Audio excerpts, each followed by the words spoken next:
నమస్కారం. వ్యూస్ ఛానల్కి స్వాగతం. ఈ మధ్యన బాగా మనం సోషల్ మీడియాలో కానీ కొన్ని ఛానల్స్లో కానీ ఒక కొత్త పేరు బాగా వింటున్నాం. ఆ పేరే రోచిష్మాన్. పేరు కొత్తగానే అనిపిస్తుంది. ఆయన మాట్లాడే దాంట్లో కూడా కొత్తదనంతో పాటు కొంచెం కారం ఘాటు బాగా ఎక్కువగా కనిపిస్తుంది. అది నిజాయితీకి నిదర్శనమా, దేనికి నిదర్శనమో మనకు తెలియదు. కానీ ఒకసారి రోచిష్మాన్ గారితో మాట్లాడి అసలు ఆయన ఇలా మాట్లాడడానికి, విమర్శలు చేయడానికి సద్విమర్శ అవునా కాదనేది మన తర్వాత మాట్లాడదాం. ఒకసారి ఆయనతో మాట్లాడి తెలుసుకుందాం. నమస్కారం అండి. వ్యూస్ ప్రేక్షకులందరికీ మీకు నా హృత్పూర్వక నమస్కారాలు. ఫస్ట్గా నాకు మీ పేరు వింటే మామూలుగా మనకు కొన్ని పేర్లలో హనుమాన్ అంటే మాన్ అనే చివరిలో క్యారికేచర్ వీటిలో మనకి కొన్ని క్యారెక్టర్స్ వస్తాయి. బ్యాట్మ్యాన్, శక్తిమాన్, ఇట్లాంటి పోకేమాన్, ఇలాంటి మాన్లని. అసలు మీ పేరు రోచిష్మానేనా, ఎవరైనా అంటే మీరు పెట్టుకోవడం కానీ మార్చుకోవడం కానీ జరిగిందా? రోచిష్ అనే చాలా మంది అడుగుతారండి ఇలాగని నా సోషల్ మీడియాలో కూడా. అంటే నా చిన్నప్పుడు నేను మొట్టమొదటిగా 2001లో webprapancham.com అని ఒక వెబ్సైట్ వచ్చేది. బహుశా తెలుగులో ఒక పూర్తి స్థాయి పత్రిక అది. అంటే అన్ని అంశాలు వస్తాయి. అవునండి. అందులో నా రచనలు వచ్చినప్పుడు కొత్త పేరు ఉంటే బాగుండు, ఎవరు పెట్టుకో, ఎవరికి లేనిది. ఆ రోజుల్లో అంటే నాకు పేర్ల మీద ఒక అవగాహన ఉంటుందండి, చిన్నప్పటి నుంచి కూడా ఇష్టం. అప్పటికి ఈ పేర్లలోకి వచ్చి కొంత వాటిని స్టడీ చేస్తూ, అంటే వాటిని అధ్యయనం చేస్తూ చూస్తున్నప్పుడు నా మేనకోడలకి నేను అప్పుడే పుట్టిందనమాట. నవోన్మిషిత అని పేరు పెట్టాను. నవ ఉన్మిషిత అని. అది అందరికీ నచ్చింది. అప్పుడు ఇవన్నీ కావాల్సి వచ్చినప్పుడు రోచిష్మాన్, ముందు రోచిష్మంత్ అనుకున్నాను, తర్వాత రోచిష్మాన్ అని. ఈ రోచిష్ అంటే ఏమిటి? రోచిస్ అంటే మెలికసాతో వస్తుందండి, కాంతి అని. మనం ఆయుష్మాన్ అంటాము, అంటే ఆయుష్ కలవాడు అని. రోచిష్మాన్ అంటే రోచిస్ అంటే కాంతి కలవాడు అని. ఇదిలా వెళుతూ కొంతకాలం అయిన తర్వాత మనకి దేవగురు కుమారుడు పేరు కూడా రోచిష్మానుడే. తర్వాత రోచిష్మాన్ అన్న ఒక మనువు కూడా ఉన్నాడు. స్వర్గలోకం పైన కాకుండా ఇంకొక కూడా ఉన్నాడు. మనకి ఆశీర్వాద మంత్రంలో రోచిష్మతే శోచిష్మతే అని వస్తుంది. అట్లా అలా అంటే నేను రూపొందించుకున్నప్పుడు ఇన్ని నాకు తెలియవు చిన్నప్పుడు. తర్వాత అందరూ చెప్పి అట్లా. అది అంటే పెట్టిన పేరే అది కాదు, మీరు పెట్టుకునే పేరు, చిన్నప్పుడు పెట్టుకునే పేరు. ఇప్పుడు నా ఆధికారికమైన పేరు కూడా అదే. సర్టిఫికెట్లు కూడా మార్చేశారండి. పాస్పోర్ట్లు కానీ నా ఆధార్ కార్డులు కానీ అన్ని అవే ఉంటాయి. ఆ పేరుతోనే అంటే యాదృచ్ఛికం ఏదో తెలియదు, webprapancham.com లో వచ్చిన నా కవితలు తొలి ఇంటర్నెట్ కవితా సంకలనం అయింది. అనుకోకుండా వచ్చిన రికార్డ్ అది. అందులో నేను కవితలు ఏవో పెడితే అవన్నీ ఒక సంకలనంగా వేస్తే ఇంటర్నెట్ లో అంటే తెలుగు సాహిత్యం మొత్తం మీద అంతర్జాలంలో వచ్చిన తొలి కవితా సంకలనం అది. మీ మామూలు ఎడ్యుకేషనల్ క్వాలిఫికేషన్ ఏంటంటే ఎంతవరకు చదువుకున్నారు అసలు? అండి, నా పుణ్యం బాగుండి దేవుడి దయ వల్ల నాకు ఎంఫిల్, పిహెచ్డి ఏవీ లేవు. అదృష్టవశాత్తు ఎంఏ కూడా లేదు. పోనీ బిఏ అంటారా, అది లేదు. కాబట్టి హాయిగా ఉండగలుగుతున్నాను. ఇప్పుడు మీరు అలా అన్నారంటే మేము ఎంఏ పిహెచ్డి చేసిన వాళ్ళు దురదృష్టవంతులు. అలానే అనట్లేదండి, అంటే నా వరకు నేను చెప్తున్నాను. అంటే అకాడమిక్స్ కి దీనికి సంబంధం ఉండి కాదని చెప్తాను. ఎందుకంటే నాకు చిన్నప్పుడే నేను ఉద్యోగానికి వచ్చానండి. 3Mలో పనిచేసేవాడిని. ఆ తర్వాత చదవవలసిన అవసరం రాలేదు నాకు. అంటే అందరూ ఆడుకునే రోజుల్లో నేను పనిచేయవలసి వచ్చింది. అట్లా అది చివరికి ఏమైందంటే నాకు మేలు చేసింది. నేను మామూలు మనిషిగా ఉండడానికి అది నాకు మేలు చేసిందండి. మీకు వీటి మీద అసలు అవగాహన అంటే పక్కకి వెళ్ళాలనే ఆలోచన ఎలా వచ్చింది మీకు అసలు? అంటే రాయడం వాటి మీద చెప్పాను. వృత్తి కాదు ఇది, ప్రవృత్త నాకు తెలియదు. అంటే తమిళ్లో అంటారు, నేను చెన్నై వాసిని కాబట్టి నాకు తమిళ్ సామెతల మీద కొంచెం అవగాహన ఉంటుంది. పూడం సెంగల్ నారు మనక్కుం అని, అంటే పూల నారతో కలిసిన పూలు కూడా పరిమళిస్తాయి అని. అవును. అట్లాగా మనం పెద్దల్ని కలుసుకుంటే వాళ్ళ ప్రభావం మన మీద ఉంటుందండి. పిబి శ్రీనివాస్ అని మనందరికీ తెలిసే ఉంటుంది, పాటలు పాడతారు కదా. ఆయన నాకు 12 ఏళ్ల నుంచి పరిచయం, నా 12 ఏళ్ల నుంచి పరిచయం. అట్లాగే విఏకే రంగారావు గారు, ఆయన తాతయ్య అంటారు ఇప్పుడు కూడా. బొబ్బిలి జమీందార్ అంటే వాళ్ళెవరు గొప్పవాళ్ళని, అంటే వాళ్ళిద్దరు గొప్పవాళ్ళని ఉన్నతులని నాకు తెలియని వయసు అది. వాళ్ళకి మర్యాద ఇవ్వాలనో వాళ్ళతో మర్యాదగా మెలగాలనో కూడా తెలియదు. అట్లా ఆ పరిస్థితి నుంచి ఆయన ఇప్పుడు పిబి శ్రీనివాస్ గారు ఉంటే వాళ్ళు 8 భాషలు ఆయన ఏదో రాసేవారు, ఏదో చెప్పేవారు, ఏదో పాడేవారు. ఆయనతో అలవాటు అవడం వల్ల అంటే చాక్లెట్ల కోసం వెళ్ళేవాడిని అండి, తినడం కోసం వెళ్ళేవాడిని ఆయన దగ్గర. అట్లా ఈ భాషలు లేకపోతే ఈ సాహిత్యము కవిత్వము వీటి మీద నాకు ఈ పరిశీలన చూడడము అనేది రంగారావు. మరొకరు ఉన్నారు టి సంతాన కృష్ణన్ అని, ఆయన కూడా పెద్దవారు, ఇప్పుడు 85 ఏళ్ళు ఆయనకి. ఆయనతో పరిచయం, ఆయన నాకు పరిచయం అయ్యేటప్పటికి ఆయన కలెక్టర్ ర్యాంక్లో అండర్ సెక్రటరీలో ఉండేవారు సెక్రటేరియట్లో. వాళ్ళ దగ్గర ఏవో పాటలు సంగీతము 1-2 కాదు. పెద్దవాళ్ళతోటి పరిచయం ఎట్లా మీకు, అంటే ఏ నేపథ్యంతో వెళ్ళారు అసలు వాళ్ళ దగ్గరికి మీరు? ఏంటో తెలియదు. ఇప్పుడు తిరిగి చూసుకుంటే ఇదేంటో ఎట్లా వచ్చింది మనకి ఏమీ తెలియదండి. ఇప్పుడు ఒక వ్యక్తి దగ్గరికి వెళ్ళాలంటే ఏదో ఒక కారణం కానీ ఏదో ఒక అనుబంధం కానీ. అంటే స్కూల్లోకి వచ్చారు పిబి శ్రీనివాస్ గారు, ఆయనతో మాట్లాడారు, రా నా దగ్గరికి అనేవారు. అప్పట్లో సైకిల్ వేసుకుని వెళ్ళేవాడిని, చాలా కాలం ఆయనతో సైకిల్ వేసుకుని వెళ్ళేవాడిని.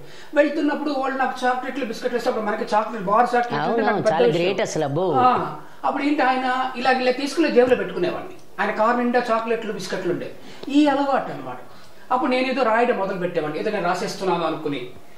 అప్పట్లో అనుకున్నాను 12 లైన్లు రాసేస్తే నేను కవిని అనుకునేవాడిని అనమాట. అలా రాస్తే అది కాదు. ఇక్కడ మరొక ముఖ్యమైన వ్యక్తి కాసుల నాగభూషణం అని, అవును, అక్కడ చెన్నైలోనే ఉంటారు కదా ఆయన. ఆయన మా ఇంటి దగ్గర ఉండేవారు. ఆయన దగ్గరికి వెళ్ళి, సార్ నేను పాట రాశానంటే కవిని అయిపోయాను ఇట్లాగనమాట.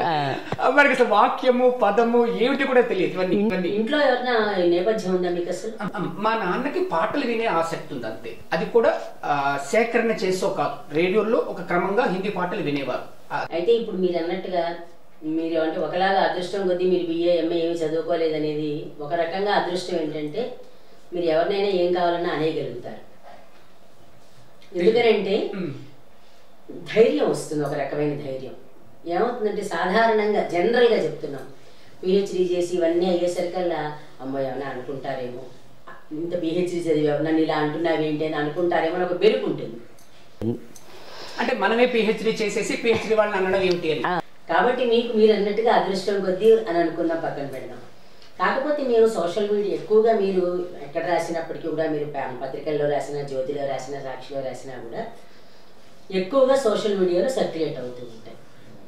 అంటే మీకు ఫస్ట్ ఈ రాయాలి అనే ఆలోచన ఇంతమందితో కలవడం వల్ల వచ్చింది అంటున్నారు, అది ఓకే. 2015 వరకు రాయాలి అని అంటే అప్పట్లో ఏవో రాసుకున్నా, ఏవో కొన్ని పత్రికల్లో అంటే ఈ వెబ్ ప్రపంచం.com వచ్చినా కూడా రాయటం అనేది ఒక క్రమంగా చేద్దాము అన్న ఆలోచన నాకు లేదండి.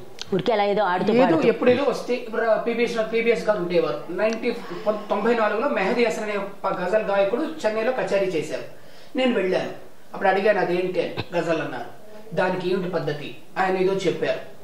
నాకు ఆ వయసుకి అవగాహన కాలేదు. ఆయన కూడా పాడేవారు కదా, ఆయన పాడేవారు, గజల్స్ పాడేవారు. అట్లా ఏమైంది, ఆ తర్వాత ఆ నియమాలు అవన్నీ చెప్పడము, ఆ ఉర్దూ తను నాకు చదివి వినిపించడము, ఈ గాలిబ్ అని లేకపోతే జఫర్ అని అవన్నీ వినేవాడిని. 18 అంటే ఎప్పుడో రాసేసాను. మీరు కూడా గజల్స్ రాశారు అవి తీసుకుని, అంటే అది ఆయన చెప్తుంటే లక్షణాలన్నీ తీసుకుని రాశారు. ఇది గజల్ కాదు అన్నారు ఆయన. ఒక పట్టణం రాలేదు నాకు. తర్వాత ఒక రోజున తమిళ్లో ప్రయత్నించాను, వచ్చింది. ఇది కరెక్టే అన్నారు. అంటే నేను రాసిన మొదటి ప్రయత్నం ఇంగ్లీష్లో వచ్చిందండి. ఓకే, అంటే ఇంగ్లీష్లో కూడా అలా ఫ్లూయెన్సీ మీకు ఎలా వచ్చిందో తెలియదుగా? తెలియదు, అంతే, అది అలా వచ్చింది అంతే. ఓకే, అంటే ఇప్పుడు ఇంగ్లీష్ గజల్స్ రాస్తున్న వాళ్ళలో ప్రపంచంలోనే 6-7 నేను ఒకండి. అది ఆయన ఇది కరెక్ట్ అన్నారు ఆయన. అయిపోయింది. తర్వాత ఒక పట్టానికి తెలుగు రాలేకపోయాను, గజల్ తీసుకోలేకపోయాను. తర్వాత ఎప్పుడో వచ్చింది. అసలు ఈ భాష నిర్మాణం ఎలా, వాక్య నిర్మాణం ఎలా చేయాలో అనేది నాకు కాసుల నాగభూషణం గారు నేర్పారు.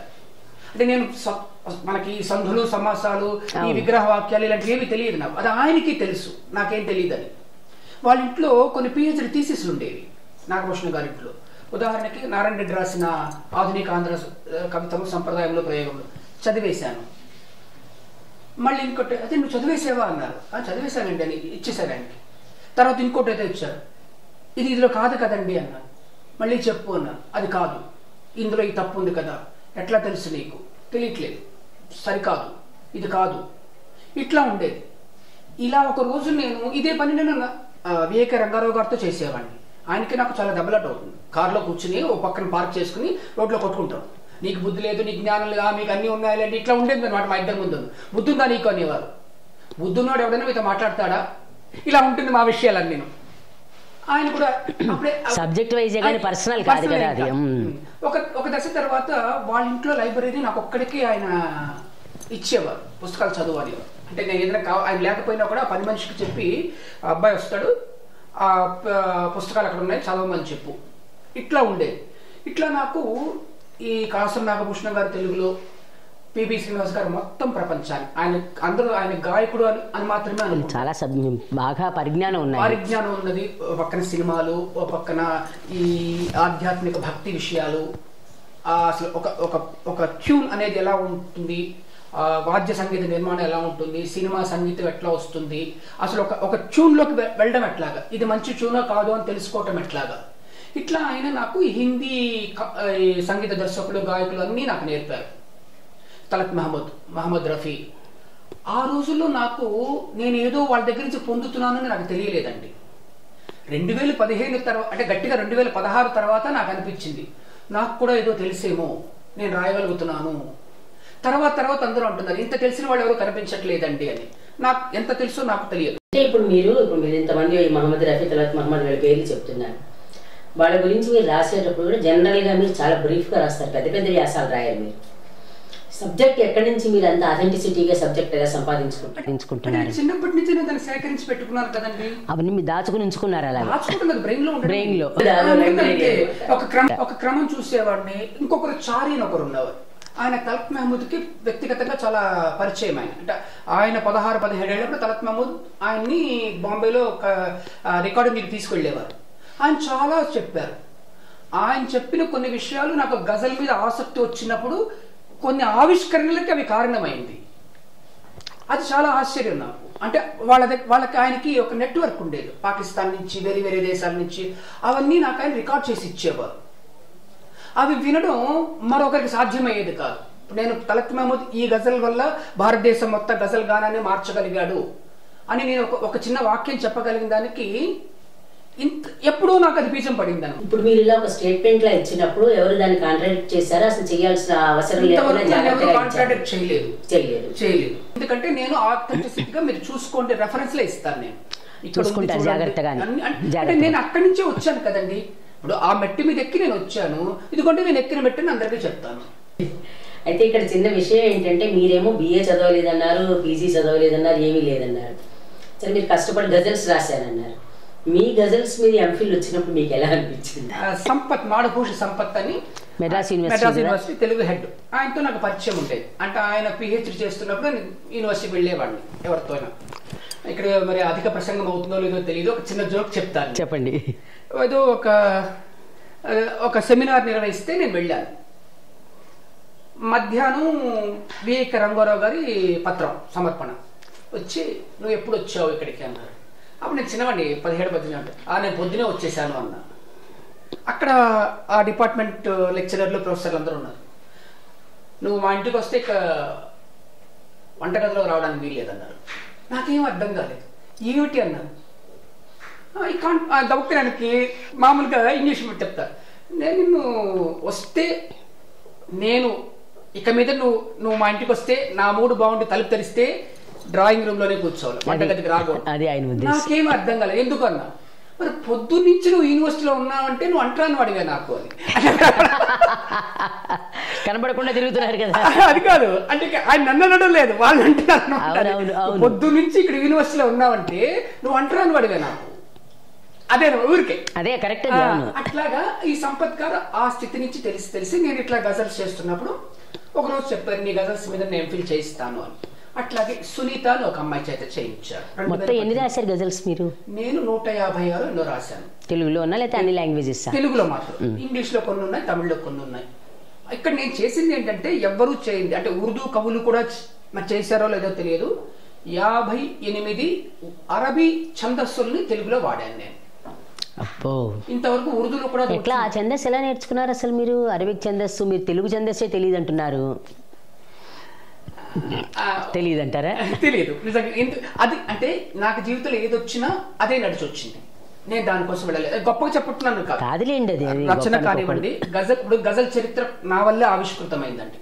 మొత్తం తెలుగు మాత్రమే కాదు, మొత్తం దక్షిణాది భాషల గజల్ రుబాయి చరిత్ర, సరైన చరిత్ర నా ద్వారానే వచ్చింది. ఆ చరిత్ర కానివ్వండి, ఆ ప్రక్రియ సరైన విషయాలు కానివ్వండి, నారాయణ రెడ్డి గారు మరొకరి వల్ల రాలేదు, నా వల్లే వచ్చింది.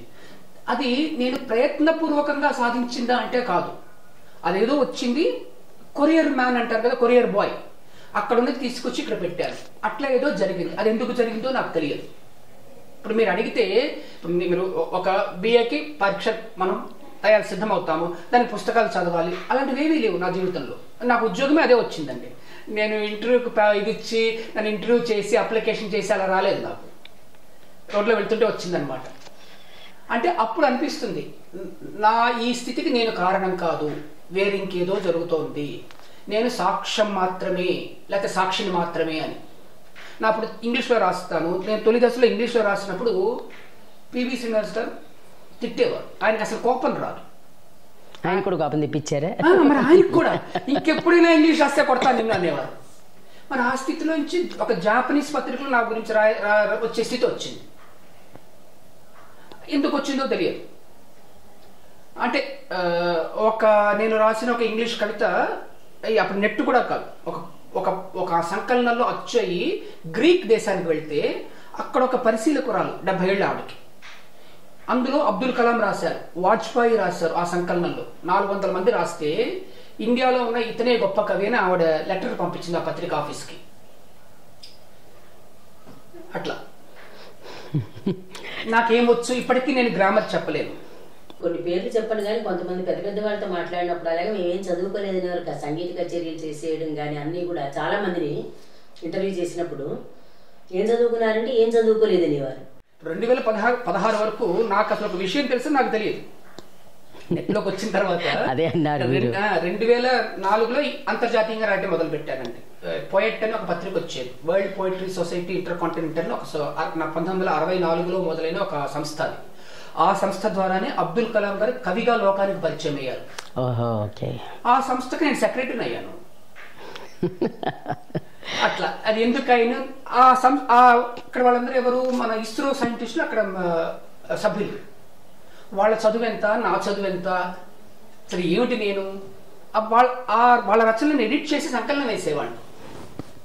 కృష్ణన్ అని ఆయన ఎడిటరు, కృష్ణ శ్రీనివాస్ అని ముందు ఆయన స్థాపించారు. అది డైసాకు ఐకేడా అని ఒక జాపనీస్ కవి, ఆయన ఇటీవల ఒక 3 ఏళ్ల క్రితం ఆయన పోయారు. వాళ్ళతో నాకు సంబంధాలు ఉండేవి. మన భారతదేశంలో అయితే ఇప్పుడు మీరు రాసేవి చాలా రకరకాల వాటి మీద వ్యాసంతో పాటు కొన్ని విమర్శలు కూడా రాస్తూ ఉంటారు. మీరు విమర్శ చేయడం అంటే బాగుంటే సద్విమర్శ చేస్తారు, లేదంటే దానిలో ఇది ఉంది అని చెప్పేటప్పుడు విమర్శ చేయడం వరకు కరెక్టే, కానీ కొంచెం ఘాటుగా ఎందుకు విమర్శ చేస్తారు? అది మీ స్వభావమా, లేదా అలా చెప్తే కానీ అర్థం చేసుకోవాలనుకుంటారా? మహమ్మద్ రఫీ గొప్ప గాయకుడు, రోచిష్మాన్ చెత్త గాయకుడు. ఇప్పుడు రోచిష్మాన్ చెత్త గాయకుడు అన్నాను అనుకోండి, అది ఘాటు విమర్శ ఎలా అవుతుంది? నిజం అవుతుంది. అంటే చెత్త గాయకుడు అనే బదులు ఆయనకు అసలు సరిగ్గా పాడరు అని చెప్పడం వేరు, చెత్త గాయకుడు అని చెప్పడం వేరు కదా. ఇప్పుడు ఒక సరిగ్గా పాడని వ్యక్తి గొప్ప గాయకుడుగా మనం స్తుతించబడుతూ ఉంటే ఏం చేయాలి మనం? విమర్శించడం తప్పనట్టే లేదు. నేను దుర్భాషలాడను. ఇప్పుడు ఒక గాయకుడు పాడుతున్నాడు అనుకోండి, ఇతనికి శృతి లేదు అని చెప్పాను అనుకోండి, అది ఘాటు విమర్శ ఎలా అవుతుంది? ఒక నృత్యంగా చెప్పచ్చు, ఇతని పాటలో శృతి లేదు అని చెప్పడం వేరు, శృతిలో పాడితే బాగుంటుంది అని చెప్పడం వేరు. పోన్లేండి, ఆ శృతిలో మీరు సరే.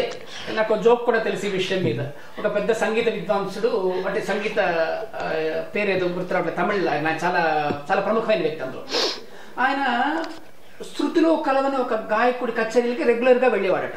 అయ్యో, రెగ్యులర్ గా వెళ్ళేవాడట. ఆయన అసిస్టెంట్ ఒక రోజున, గురువు గారు మీరు ఇంతమందిని తిడుతున్నారు కదా, వీడి పాట ఎలా వింటున్నారండి రోజు వచ్చారు. కాదురా, వీడి శృతిలో పాడితే ఎలా ఉంటుందో ఊహించుకోవడానికి అసలు నేను వస్తున్నాను రోజు. నాకంత ఓపిక లేదండి. ఇప్పుడు మన మీద బురద పడిపోయిందండి, గబుక్కున వెళ్ళి కాలు కడుక్కోమా, అది ఆ తొందరే నాకు అంతే. ఇప్పుడు మీరు విమర్శించడం నా ధోరణి అది. ఇప్పుడు అన్యాయం జరుగుతోంది, అన్యాయం దొంగతనం జరిగింది, దొంగను అరవాలి కదా. అరిస్తే ఆ దొంగతనం ఒక మేరకైనా ఆగుతుంది అని, అది అంతే. ఇప్పుడు అది ప్రయత్నపూర్వకంగా చేస్తున్నది కాదు, అంటే ఎవరినో గుచ్చాలనో లేకపోతే అనాలనో ఎవరితోనూ ఉండదు. నారాయణ రెడ్డి గారు రాసిన గజళ్ళు కావు అని చెప్పాను, అది పరుషం అన్నారు నాతో. నేను పరుషంగా చెప్పలేదు ఆయన గురించి, ఆయన గొప్పతనం నేను చెప్పాను. ఆయన గొప్పతనం వ్యాసాలు రాశాను నేను. ఆయన గజళ్ళు అని రాసిన వాటిని ఇంగ్లీష్లోకి అనువదించిన వ్యక్తి నేనే. మరి కాదు అని అన్నప్పుడు ఎలా చేశారు మీరు? అలా కాదు కదా, ఇప్పుడు తెలుగులో గజల్ని అనువదించమన్నారు. మ్యూజ్ ఇండియా అని ఒక వెబ్ పోర్టల్, చాలా మంచిది. వాళ్ళు నన్ను అడిగారు, మాత్రే శర్మ గారిని, వాళ్ళు ఉన్నది అదే కదా, అనువదించి ఇచ్చేసాను. అక్కడ అది బాగాలేదు బాగుందని నేను చెప్పలేదు. ఇప్పుడు అప్పటికి నారాయణ రెడ్డి గారు లేరు, ఆ అనువదించడం వల్ల నాకు వచ్చే వ్యక్తిగతమైన ప్రయోజనం ఉండదు. అవును, అంటే ఇప్పుడు ఒక వ్యక్తి బాగుంది లేకపోతే బాగాలేదు అని చెప్తున్నప్పుడు నా లాభాపేక్ష అందులో ఉండదు. లేదు లేదు, అది డెఫినెట్. నాది వస్తుతత్వం, వ్యక్తిత్వం కాదు అది. ఇది అది ఇప్పుడు బాగాలేదని నారాయణ రెడ్డి బాగాలేదని చెప్తావా అన్న వాళ్ళు ఉన్నారు. నారాయణ రెడ్డి ఏంటి, మీరు చెప్పినా అంతే, నేను రాసినా అంతే, నా తప్పులు నేనే దిద్దుకున్నాను, నేను ఏ వీడియో చేసుకున్నా అవన్నీ నేనే దిద్దుకున్నాను. నేను చెప్పిన తప్పులు నేను బహిరంగంగా క్షమాపణ అడిగాను. నేను ఈ వ్యక్తిని తొలి వ్యక్తి అన్నాను, అది కాదు. ఆ తర్వాత నా పరిశీలనలో జరిగింది ఇది. ఇక్కడ ఇందులో పరుషము సరళమేమి ఉండదండి, అవును కాదు అన్నదే. కాకపోతే మీరు అన్నట్టుగా కాస్త మెత్తగా చెప్పచ్చేమో, అది మీలాంటి పెద్దల దగ్గర ఆ అభ్యాసం నేను నేర్చుకోవాలేమో. ఎవరి స్వభావాన్ని మరి మార్చుకోవద్దండి, అసలు మార్చుకోమని చెప్పట్లా. అంటే ఆ ధోరణి అంటున్నారు. కొంతమంది మెత్తగా చెప్తారు, కొంతమంది మృదువుగా చెప్తారు, కొంతమంది ఘాటుగా చెప్తారు. తప్పేం కాదు, ఏది చెప్పినా అల్టిమేట్ గా సరి చేసుకోమని చెప్పడమే. ఇప్పుడు ఎలా ఉంటుందంటేనండి, మనకి ఒక దాన్ని ఏమంటారు, ఒక కన్వెన్షనల్ యాటిట్యూడ్ అని మనకు ఉంటుంది. అవునండి, అందులో ఉండడం మనకి ఎప్పుడు క్షేమకరమే. కానీ దూకుడుతనం అని ఒకటి ఉంటుంది. ఇది మనకి ఆదిశంకరుడి నుంచే దూకుడుతనం ఉంది. అవును, ఇప్పుడు ఆదిశంకరుడు కనుక దూకుడుతనం ఉండకుండా ఉండుంటే ఈ రోజున మనకి సనాతన ధర్మము మరొకటి ఉండేది. అంటే మూర్ఖుడా అని ఆ రోజుల్లో అన్న వ్యక్తి ఆదిశంకరుడు. సోదరా, ఆ తర్వాత ఇంగ్లీష్ లో బ్రదర్, మూర్ఖుడా భజ మూఢమతే. అప్పుడు ఆదిశంకరుడు కనుక తాను నేను ఇలా పరుషమైన మాటలు మాట్లాడుతాను అంటే దిగదండి. ఇప్పుడు భూమి దున్నాక ఆ విత్తుని గుచ్చి నాటాలి, అప్పుడే చెట్టు వస్తుంది. Example best. ఇంకా మళ్ళీ నోరిపడానికి లేకుండా చెప్పేసి వంట చేస్తారు అంటే వంట తప్పలేదు. ఇప్పుడు నాకు రాదు, వంట చేయడం రాదు. నాకు తెలియని చాలా విషయాల్లో, రాని చేతకాని చాలా విషయాల్లో వంట చేయడం కూడా ఒకటి. కింద మంట ఉంటేనే కదా అన్నం ఉడుకుతుంది. లేదు మండకూడదు అంటే సో మంట. ఇచ్చిన 2 ఎగ్జాంపుల్స్ కి ఇంకా అంతే మౌనం. తర్వాత ఇటీవల చాలా అంటే మీతో వాళ్ళని ఒక్క మీ కెరీర్ అట్లా అని కాకుండా చాలా కరెంట్ టాపిక్స్ మీద డిస్కస్ చేద్దామని మాట్లాడుతున్నాను. ఇటీవల ఒకటి తిరుపతి అనేది బౌద్ధానికి సంబంధించింది అని ఒక పుస్తకం వచ్చింది, చూసే ఉంటారు కదా మీరు. దాని గురించి మీరేమిటి అంటే మీరు ఎందుకంటే బౌద్ధం గురించి కూడా మాట్లాడారు. అవునండి, అంటే ఇప్పుడు ఆ పుస్తకం పేరే తప్పండి. అంటే చదువు లేని వ్యక్తి సో మంట. ఇచ్చిన 2 ఎగ్జాంపుల్స్ కి ఇంకా అంతే మౌనం. తర్వాత ఇటీవల చాలా అంటే మీతో వాళ్ళని ఒక్క మీ కెరీర్ అట్లా అని కాకుండా చాలా కరెంట్ టాపిక్స్ మీద డిస్కస్ చేద్దామని మాట్లాడుతున్నాను. ఇటీవల ఒకటి తిరుపతి అనేది బౌద్ధానికి సంబంధించింది అని ఒక పుస్తకం వచ్చింది, చూసే ఉంటారు కదా మీరు. దాని గురించి మీరేమిటి అంటే మీరు ఎందుకంటే బౌద్ధం గురించి కూడా మాట్లాడారు. అవునండి, అంటే ఇప్పుడు ఆ పుస్తకం పేరే తప్పండి. అంటే చదువు లేని వ్యక్తి ఎంత దాన్ని ఏమంటారు, మూఢంగానో లేకపోతే ఇంకోలాగో ఆలోచించగలరో ఆ పుస్తకం తెలుస్తుంది. సాక్షిలో రాశాను. అది సంపూర్ణంగా తిరుమల అనేది తేరుపతి నుంచి తిరుపతి వచ్చింది. ఇదంతా పిచ్చితనం అండి. అంటే పిచ్చితనం కాదు, అంటే ఒక దాడిగా చేస్తున్నది. అంటే సనాతనం మీద దాడిగా జరుగుతున్న దాడిలో అదొక ప్రయత్నం. అది వాళ్ళ ప్రయత్నాలన్నీ మీరు మళ్ళీ ప్రూఫ్లతో సహా ఇది చెప్పారు. అంతర్జాతీయ ఆధారాలతో సహా నేను వాటిని తప్పులని చెప్పాను. అంటే 16 మంది అంతర్జాతీయ చరిత్రకారుల రచనల్ని వాక్యాల్ని ఉటంకిస్తూ ప్రతిదానికి నేను సమాధానం చెప్పాను. ఇప్పుడు ఉదాహరణకి మీరు అడిగిన తిరుమల తిరుపతి నుంచి వచ్చింది, అది బౌద్ధాలయము, లేకపోతే మీరు ఎవరో మార్చారు వెళ్ళి, బుద్ధుడు పుట్టక ముందు నుంచే అది ఉంది అక్కడ. మనకి సంఘ ఇలక్యం అని తమిళ్లో ఉంటుందండి, సంఘ సాహిత్యము అంటాం. అది ఇప్పటికి అనుకుంటున్నది ఏమిటంటే సామాన్య శకానికి 3 శతాబ్దాల ముందు అని, అంటే BCE 3 అని అంటున్నారు. అందులో పలువురు రచయితలు నిండ్రిపవన్ తిరువెంకటత్తిల్ నిండ్రిపవన్ అంటే తిరువెంకటంలో నుంచున్నవాడు, తిరువరంగరత్తిల్ పళ్ళి కొండవన్ అంటే శ్రీరంగంలో శయనిస్తున్నవాడు అని అయిపోయింది కదా. అప్పుడు బుద్ధుడు పుట్టలేదు ఇంకా, అంటే బుద్ధుడు పుట్టినా కూడా బుద్ధుడికి ఒక రూపమే రాలేదు ఆ రోజులకి. బుద్ధుడికి రూపం 1వ శతాబ్దంలో 2వ శతాబ్దంలో వచ్చింది. అంటే బుద్ధుడికి ఆకృతి అనేది మనం అనుకుంటున్న ఈ ఆకృతి ముందే అక్కడ గుడి ఉంది. తమిళనాడులో కొన్ని గుళ్ళు ఎప్పటి నుంచో ఉన్నాయి. ఇవన్నీ ఏమిటంటే అవి మనం చూస్తే మనకు తెలుస్తుంది కదండి. ఇవాళ బౌద్ధం గురించి మాట్లాడుతున్న వాళ్ళకి సరైన చదువు లేదు, చాలా మనకి అది దాన్ని ఏమంటారో బాటం లేదు. ఎవరికైనా సరైన చదువు ఉంటే వాళ్ళు బౌద్ధం గురించి ఇలా వక్రీకరించరు. కుమారస్వామి అని ఒక అతను ఉన్నాడు, ఆయన విశ్వవిఖ్యాత చరిత్రకారుడు. లేకపోతే జెఫ్రీ పరిండర్ అని. ఈ జెఫ్రీ పరిండర్ గురించి నేను చెప్పేంత వరకు ఈ బౌద్ధ మేధావులకు తెలియదండి, అసలు ఆ పేరు ఉన్నదే తెలియదు. అదృష్టవశాత్తు నా దగ్గర కొన్ని మంచి పుస్తకాలు కూడా ఉన్నాయండి. ఇందాకే అనుకున్నట్టు ఇప్పుడు వీటన్నిటికీ రిఫరెన్స్లు మీరు చదువుతూ ఉంటారు, అన్ని ఆథెంటిక్ గా తీసుకుంటారు. నేను ఆ ఫోటోగ్రాఫ్ పెడుతూ ఉంటాను, ఈ పుస్తకంలో ఈ పేజ్లో ఇది ఉంది అని. అంటే అది అదే అనిపిస్తోందండి. నేను ఆ పుస్తకాలు సేకరించినప్పుడు వాటి నుంచి ఇలాంటి ఒక ఉపయోగం ఉంటుందని నేను అనుకోలేదు. అవి ఏదో కొన్ని నా దగ్గరకు వచ్చాయి, కొన్ని నేను కొన్నాను. ఇక్కడ ఒక అంటే ఇవంతా దైవేచ్ఛేమో నాకు అనిపిస్తుంది. అంతే మీ ద్వారా జరగాలంటే చేరుతూ ఉంటాయి. అంటే విజయలక్ష్మి, అన్నా ప్రగడ విజయలక్ష్మి ఒక ఆమె, ఆవిడ నేను ఎప్పుడు కలవలేదు. ఆమె పుస్తకాలు వాళ్ళ భర్త అన్నా ప్రగడ నారాయణరావు అని 2000లో ఒకసారి ఆయన, నేను పిబి శ్రీనివాస్ గారితో మాట్లాడుతుంటే ఆయన చూశారు నన్ను. ఆయనకి ఏమిటి CBSE స్కూళ్ళు ఉన్నాయి, ఇంజనీరింగ్ కాలేజీలు ఉన్నాయి ఆయనకి. వాళ్ళ నాన్నగారు అన్నా ప్రగడ పేరు మర్చిపోయాను, కృష్ణారావు, చాలా ప్రముఖమైన వ్యక్తి చెన్నైలో. ఈయన ఇప్పటికి ఆయన 85 ఏళ్ళు ఉన్నారు. ఆయన మా ఇంటికి రా ఓ రోజు అన్నారు. వెళ్ళాను. ఈ పుస్తకాలు ఎన్ని కావాలంటే నువ్వు తీసుకెళ్ళిపో అన్నారు. ఎందుకన్నాను, నువ్వు కావాల్సిన నువ్వు తీసుకో, తక్కింది నేను నా లైబ్రరీలో పెట్టుకుంటాను. ఆయన స్త్రీ సేవ మందిని నడుపుతారు, ఎంతో మందికి ఆయన జీవనోపాధిస్తారు. ఆయన ఎందుకు అలా అనుకున్నారో తెలియదు. మనకు ఆ పుస్తకంలో ఏముంటుందో కూడా తెలియదు. ఉండేవని ఒక 400 పుస్తకాలు తెచ్చాను నేను, ఎప్పటికప్పుడు ఉపయోగపడతాయి. ఆవిడ పుస్తకాలు చాలా నాకు తర్వాతి నాళ్ళల్లో, ఇప్పుడు స్వామి వివేకానంద ఒక కవి అని నేను ఆంధ్రజ్యోతిలో రాసేంత వరకు చాలా మందికి తెలియదు. ఆ పుస్తకంలో అది ఉంది.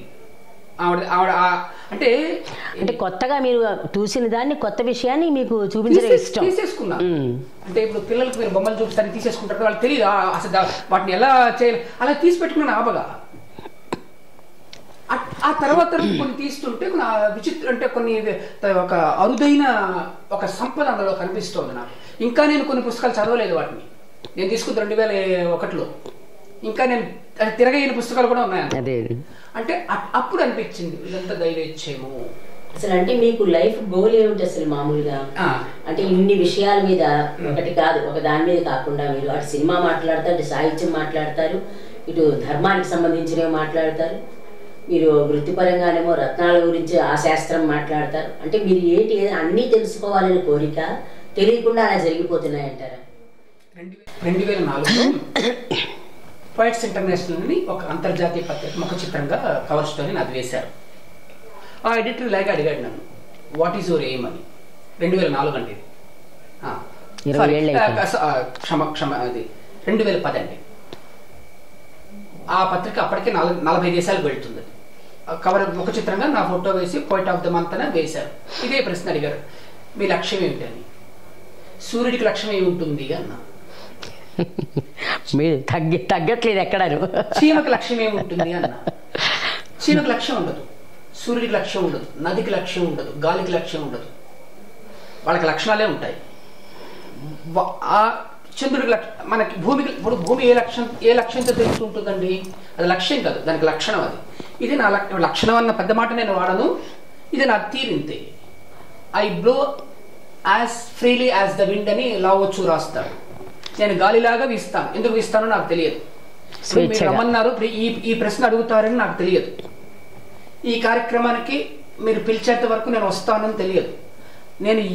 నన్ను నేను సిద్ధపరచుకుని ఈ కార్యక్రమానికి రాలేదు. అవునండి, కరెక్ట్. ఇలాగానే వచ్చారు మీరు. అసలు అది అట్లాగా ఇంకేదో ఏ పని చేసినా ఎంప్టీగా దిగుతాను. అంటే నాకు ఒక బ్రెయిన్ లో ఒకటి పెట్టుకుని మీతో మాట్లాడను, లేకపోతే వీధిలోకి వెళ్ళను, ఖాళీగా తిరుగుతాను. ఆ టైంకి ఏది అడిగితే దానికి సమాధానం. ఈ మధ్య నేను తిరుప్పావై చేశాను, తిరుప్పావై రాశాను. అడగబోతున్నా, మీరే చెప్పారు ఇప్పుడు. అందుకు నేను చివరిగా ఒక మాట రాసుకున్నాను. ఒక ఖాళీ కొట్టాను నేను, ఒకవైపు తిరుప్పావై వచ్చి ఇటు పడిపోయింది, అది వెళ్ళిపోయింది, నేను ఖాళీగానే ఉన్నాను అని. ఎప్పటికప్పుడు కొత్తగా ఫీల్ అవుతుంటుంది, వెళ్ళిపోతూ ఉంటుంది. అది కూడా అలాగే జరిగిందండి. ఏదో యాదృచ్ఛికంగా ఏదో నేను రోజు అక్కడే పుట్టాను, తమిళనాడులో పుట్టాను. తిరుప్పావి అంటే తమిళదే. అవును. ఏనాడు నాకు శ్రద్ధ కలగలేదు. 2020లో ఒక రోజు నాకు ఆలోచన వచ్చింది ఏమిటి అని. రాగానే అంటే నాకు తమిళ్ ఒక మోస్తరుగా బాగానే తెలుసు అండి. అంటే నేను తమిళ్లో గజల్ రాయగలను, కవిత రాయగలను. అదే అన్నారు కదా మీకు వచ్చింది. అది అయిన తర్వాత వామన్ అన్నది ఒక ఆయన ఉన్నారు.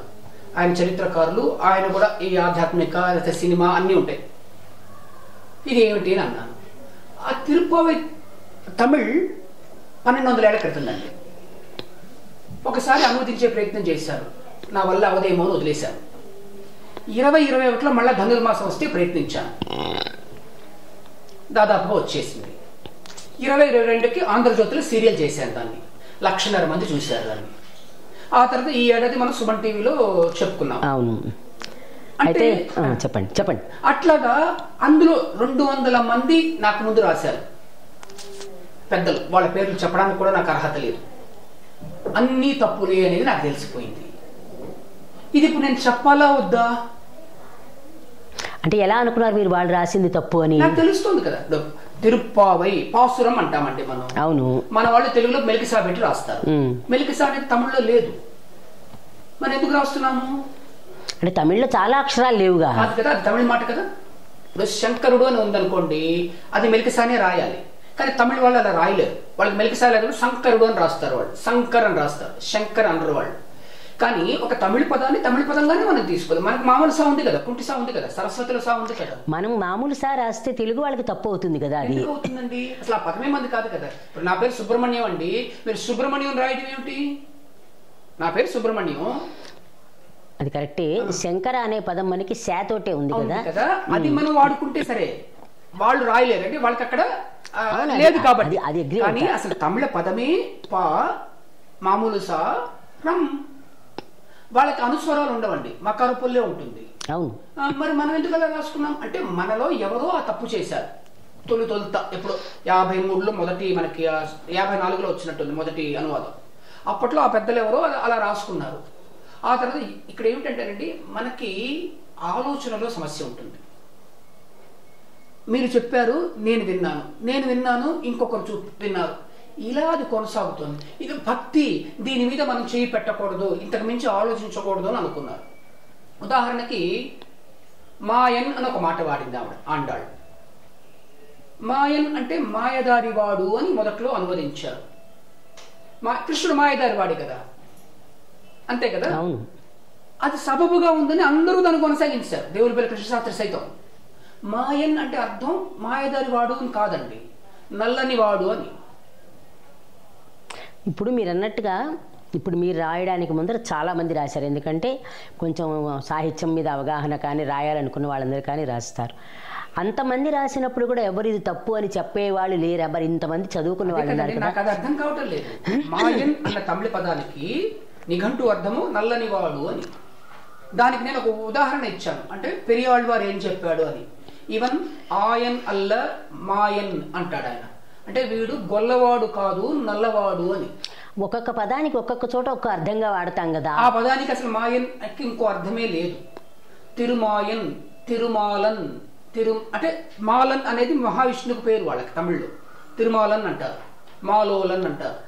మాలన్ మాయన్ అయిందనమాట. తిరుమాయన్, మామాయన్, మహామాయగాడు అని మన వాళ్ళు అనువదించేశారు. ఇక్కడ మహావిష్ణువు ఆయన చెప్తున్నాడు. ఇప్పుడు మీరు ఇంతమంది రాసినవి తప్పు అని అన్నప్పుడు మరి అందరూ అంగీకరించారా? మీ మీద ఎవరు తిరగబడలేదా? అంటే అదే నేను అంటున్నాను, నాలాంటి స్వచ్ఛమైన వాళ్ళు తిరగబడతారు. ఎంఫిల్ పిహెచ్డి వాళ్ళు తిరగబడరు కదా, వాళ్ళకి తెలిసి వాళ్ళు ఎట్లా వచ్చారు అనేది. అందుకని ఎవరు పడలేదు. అంటే ఇదే బహిరంగంగానే చెప్తున్నారు, ప్రతి ఎంఫిల్ పిహెచ్డి వాళ్ళు అల్పులని కాదు. మనకి 1960 నుంచే పిహెచ్డి థీసిస్లు 6,000, 12,000, 6,000 కొనుక్కోబడ్డాయండి. వాళ్ళందరూ 6,000 ఒక థీసిస్. నేను అనేది అసలు వాళ్ళ గురించి ఎందుకు పడతారండి? నేను చెప్తున్నది ఆధారం ఇస్తున్నాను. పండితులు ఉన్నారు కదా, తమిళం తెలుగు వచ్చిన పండితులు కూడా ఉంటారు. నేను ఎంఫిల్స్ ఇవేమీ అనటం లేదు. పాండిత్యానికి చదువుకి అసలు సంబంధమే పెట్టట్లేదు. మీరు అన్నారు మీరు చదువుకోకపోయినా పాండిత్యం ఉంది అని. చదువుకోవడం అంటే ఎక్కడ మీకు పాండిత్యం లేదండి, ఎక్కడ అలా కాదు. ఇప్పుడు మీరు చెప్పి ఇంతమంది తప్పు రాశారు అని మీరు చూపిస్తున్నారు కదా. ఇంతమంది ఇంతకు ముందర వాళ్ళు తెలుగు తమిళం వచ్చిన వాళ్ళు ఉన్నారు కదా, వాళ్ళు ఎవరు కూడా మరి అనకపోవడానికి ఏమిటి? తెలియదు నాకు, నేను చెప్పలేను. అదేనండి, ఉన్న ఒకసారి నేను ఒక దారిలోకి అడుగు పెడితే నా ప్రయాణం నేను చేస్తాను. నేను స్వచ్ఛంగా ఉంటాను. అక్కడ ఏముంది, మీరేం చెప్పారు, వాళ్ళేం చెప్పారు, అతనేం చెప్పారు కాదు. అసలు అదేమిటి, ఆండాళ్ళు ఏం చెప్పింది, ఆండాళ్ళ మాట. ఒక పోస్ట్ మ్యాన్ మనకి ఏదో ఉత్తరం ఇస్తారు, ఒక కొరియర్ మ్యాన్. ఉత్తరం చెప్పి చదవాలి, కొరియర్ మ్యాన్ చూస్తూ కూర్చుంటే పని కాదు. అదే బౌద్ధంలో చెప్తారు, చాలా మందికి తెలియదు అది. చంద్రుడిని చూపిస్తే వేలుని చూడకు, చంద్రుడు చూడాలి. మన వాళ్ళు వేలుని ఇప్పుడు ఇలా నేను చంద్రుడు చూపించాను అనుకోండి, మీరు నా వేలుని చూస్తే ఏమవుతుంది, చంద్రుడు కనబడ్డ మీకు. అదే బౌద్ధంలో ఒక మాట ఉంది, అది ఇలా చూస్తే ఇక్కడి నుంచి వెళ్ళిపోవాలి మనం అక్కడికి. ఇది ఊరికే, ఇది వాహిక మాత్రమే. మనం ఇక్కడే ఆగిపోయాము, అది సమస్య. ఇప్పుడు ఏమైపోయింది, ఆండాళ్ళు పోయింది మనకి. అసలు ఆండాళ్ళు ఏం చెప్పదలుచుకుందో పోయింది. అందులో ఎంత ఉందో, నేను 1,00,000 మంది చదివారండి ఆంధ్రజ్యోతిలో. అంటే ఈ 1,00,000 మందిలో ఒక్కళ్ళు నన్ను ప్రశ్నించలేదు, ఇది తప్పు, నేను తప్పు చెప్తున్నాను అంటే. నేను నా ఫోన్ నెంబర్ ప్రతి నా పోస్ట్ లో. అంటే ఏమిటి, నేను ఏం చదివానో నాకు తెలుసు. ఇందాక నేను చెప్పినట్టుగా నేను ఎక్కువచ్చిన మెట్లు మీకు చూపించగలను. నేను ఇదిగో ఇక్కడ మెట్టు, ఇది 2, 3. అది నాకు, అది ధైర్యం అని అంటారా నాకు తెలియదు. నా పద్ధతి వస్తుంది. తర్వాత ఇప్పుడు ఇది ఎలాగో ఈ సబ్జెక్ట్ వచ్చింది కాబట్టి, ఇటీవలి కాలంలో మనకి శంకరాచార్యుడు టైం అప్పుడు ముందర వైష్ణవ శైవాలు కొట్టుకోవడం, ఇంకా రకరకాల శాక్తేయం, ఇట్లా అన్ని రకాల మతాల వాళ్ళు కొట్టుకుంటే అందరినీ ఒక తాటిని తీసుకొచ్చాడు. ఆయన తీసుకొచ్చాడు, జగద్గురు అయ్యాడు మనకి. అయితే ఇటీవల కాలంలో శంకరాచార్యుడు జగద్గురు ఏమిటి, ఆయన కాదు ఇంకొకళ్ళు ఉంటారు అంటే దాని మీద డిస్కషన్స్ అవుతున్నాయి. అంటే ఎవరి పేర్లు నేను ఉచ్చరించవద్దండి, మా సబ్జెక్ట్ అందరికీ తెలుసు కాబట్టి ఎవరిని నేను నిందించదలుచుకోలేదు.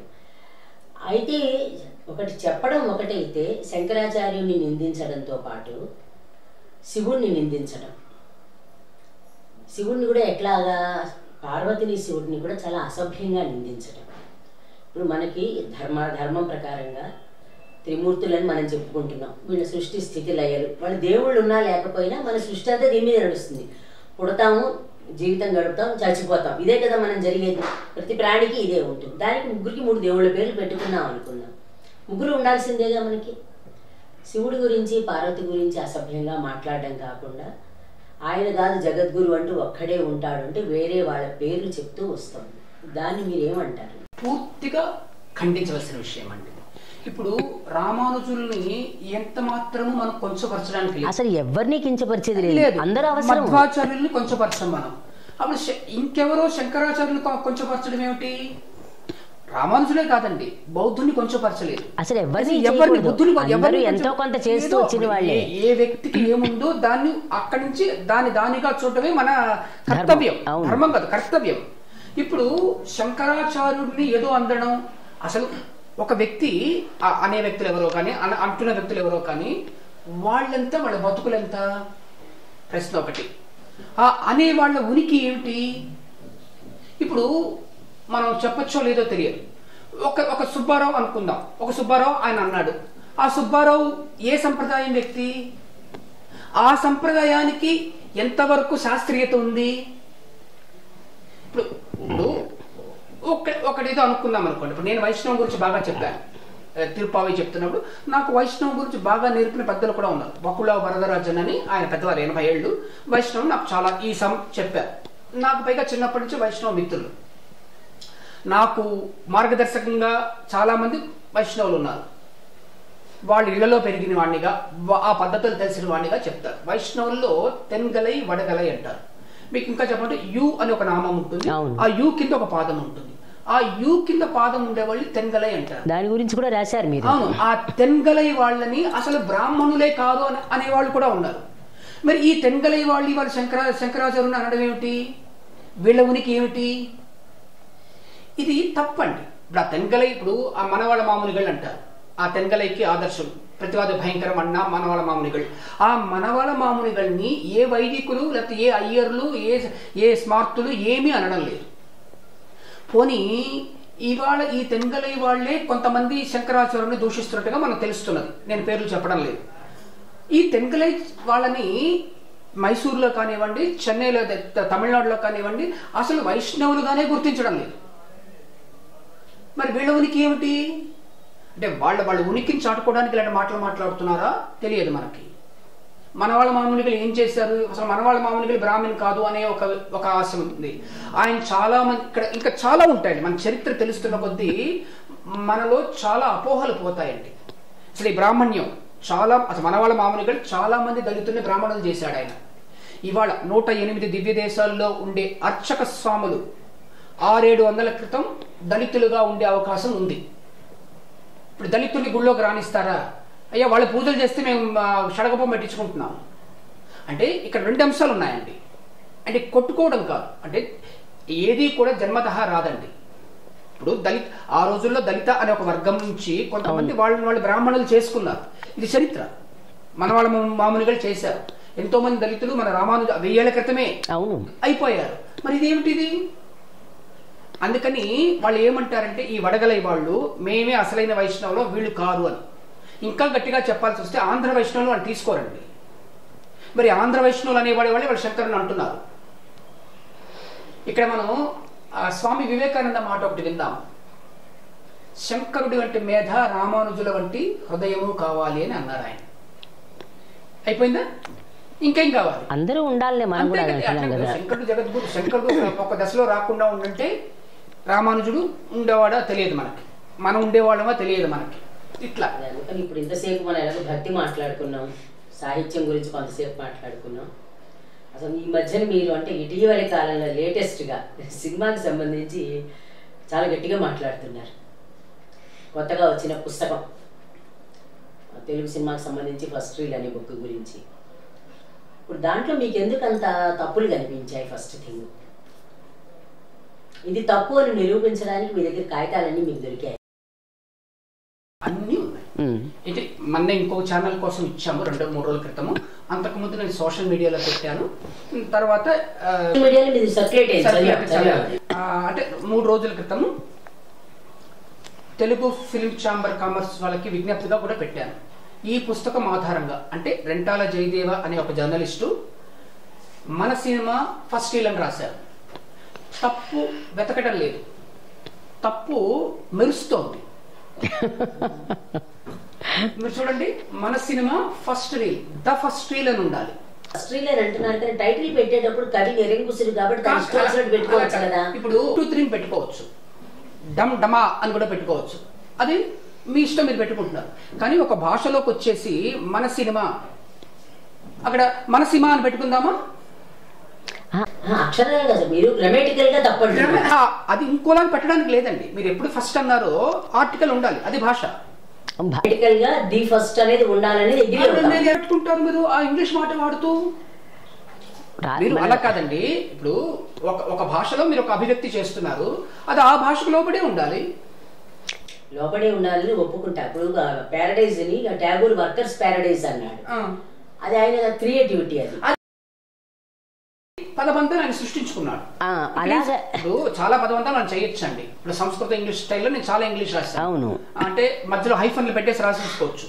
లేకపోతే కొన్ని కాయినింగ్స్ కూడా చేయొచ్చు. నాలెడ్జ్ ని నోయింగ్నెస్ అనొచ్చు, అది టెక్నికల్ గా అబద్ధం అంటే కుదరకపోవచ్చు. కానీ అట్లా మనం మీరు చెప్పిన కవి నిరంకుశత్వంతో చేయొచ్చు. పదాలు సృష్టించుకుంటే కానీ పద సృష్టి కాదు, అజ్ఞాన అభివ్యక్తి. అది ఇది మళ్ళీ నేను హార్డ్గా మాట్లాడాను అంటాడు అనుభూతున్నాను. అజ్ఞానాభివ్యక్తి ఇది కరెక్ట్ ఏమో చూసుకోండి, సంధి సమాసం కూడా కరెక్ట్ ఏమో చూసుకోండి మీరు. మీకన్నా నాకన్నా మాట్లాడుతున్నప్పుడు ఏంటంటే ద్రుపద పురోహితుడు వెళ్ళి రాయబారం చేసి వస్తాడు. అది గట్టిగా మాట్లాడి వస్తాడు. వచ్చిన తర్వాత అంటాడు, విప్రస్వాభావికమైన కోపంతో నువ్వు చాలా హార్ష్గా మాట్లాడావు అంటాడు. బహుశా మీకు కూడా ఉందంటారా? నాకు చాలా మంది అంటారు నేను ఎమోషన్ గా మాట్లాడుతున్నాను, లేకపోతే కొంతమంది అంటారు నవ్వుతూనే మీరు చాలా గట్టిగా చొరకలిస్తున్నారు. అది చొరక వేయటం కాదండి, అది అంతే కదా. ఇప్పుడు ద ఫస్ట్ అనవలసిన చోట ఫస్ట్ అంటే కాదండి, కాదు అది గ్రామాటికల్ కాదు. ద ఫస్ట్ అనవలసిన చోట ఫస్ట్ అంటే అది అజ్ఞానమే, ఇంకొకటి కాదు. అతనికి అది తెలుసుంటే అనుండేవాడు కాదు. మీరు ఆలోచించండి. అంటే ఫస్ట్ రీల్ అంటే ఈజీగా ఉంటుంది కదా, పెట్టి ఉండొచ్చు కదా. అప్పుడు ఫస్ట్ రీల్ మన సినిమా అంటేనే సరిపోతుందిగా, ఇంకా ఈజీగా ఉంటుంది. మళ్ళీ ఫస్ట్ రీల్ ఎందుకు? మన సినిమా అంటే సరిపోతుందిగా. ఈ మధ్య ఒక స్కాలర్ అది కూడా అడిగారు, ఆయన్నే అడిగారు, నాకు తెలిసి అడిగిన వారు ఎవరో తెలుసు నాకు. అసలు మన సినిమా అంటే నువ్వు దేన్ని ఉద్దేశిస్తున్నావు అని. తెలుగునా, తమిళనా, కన్నడన్నా, దక్షిణాదినా, భారతదేశాన్నా, ప్రపంచాన్నా? అతని దగ్గర ఆన్సర్ లేదు. ఈ ప్రశ్న అడిగిన వ్యక్తి ఎవరో నాకు తెలుసు. ఇప్పుడు ఇంకా వద్దు, బాగుండదు కదా. అప్పుడు నా గురించి నేను చెప్తాను, కానీ ఎవరో ఒక ప్రముఖమైన వ్యక్తి, సినిమాలో చాలా రీసెర్చ్ చేసిన వ్యక్తి రెంటాల జయదేవన్ అడిగారు, మన సినిమా నువ్వు దేన్ని అంటున్నావు? ద ఫస్ట్ రీల్ అని రోచిష్మాన్ అంటున్నాడు, నువ్వు రీల్ అన్నా అంటే నా ఇష్టం నేను ఏదైనా అంటాను అన్నాడట ఆయన. మరి ఇంకా ఆయన ఏమనాలి మనం? ఇప్పుడు తప్పు నేను చేయనని కాదు, తప్పు పేరెంట్స్ హ్యూమన్ అంటే ఎవరైనా చేస్తారండి. తప్పు దిద్దుకోబడాలి. చాలా సింపుల్. ఆ పుస్తకం పేజ్ మీదే అవును తెలిసిపోయింది. ఇంకా లోపలికి వెళితే ఇక్కడ మనకి ఏంటంటే ఆయన అజ్ఞానంతో కూడా మనకి సంబంధం లేదండి. ఇక్కడ వ్యక్తిగతం కాదు, ఆయన్ని విమర్శించడం మన అభిమతం కాదు.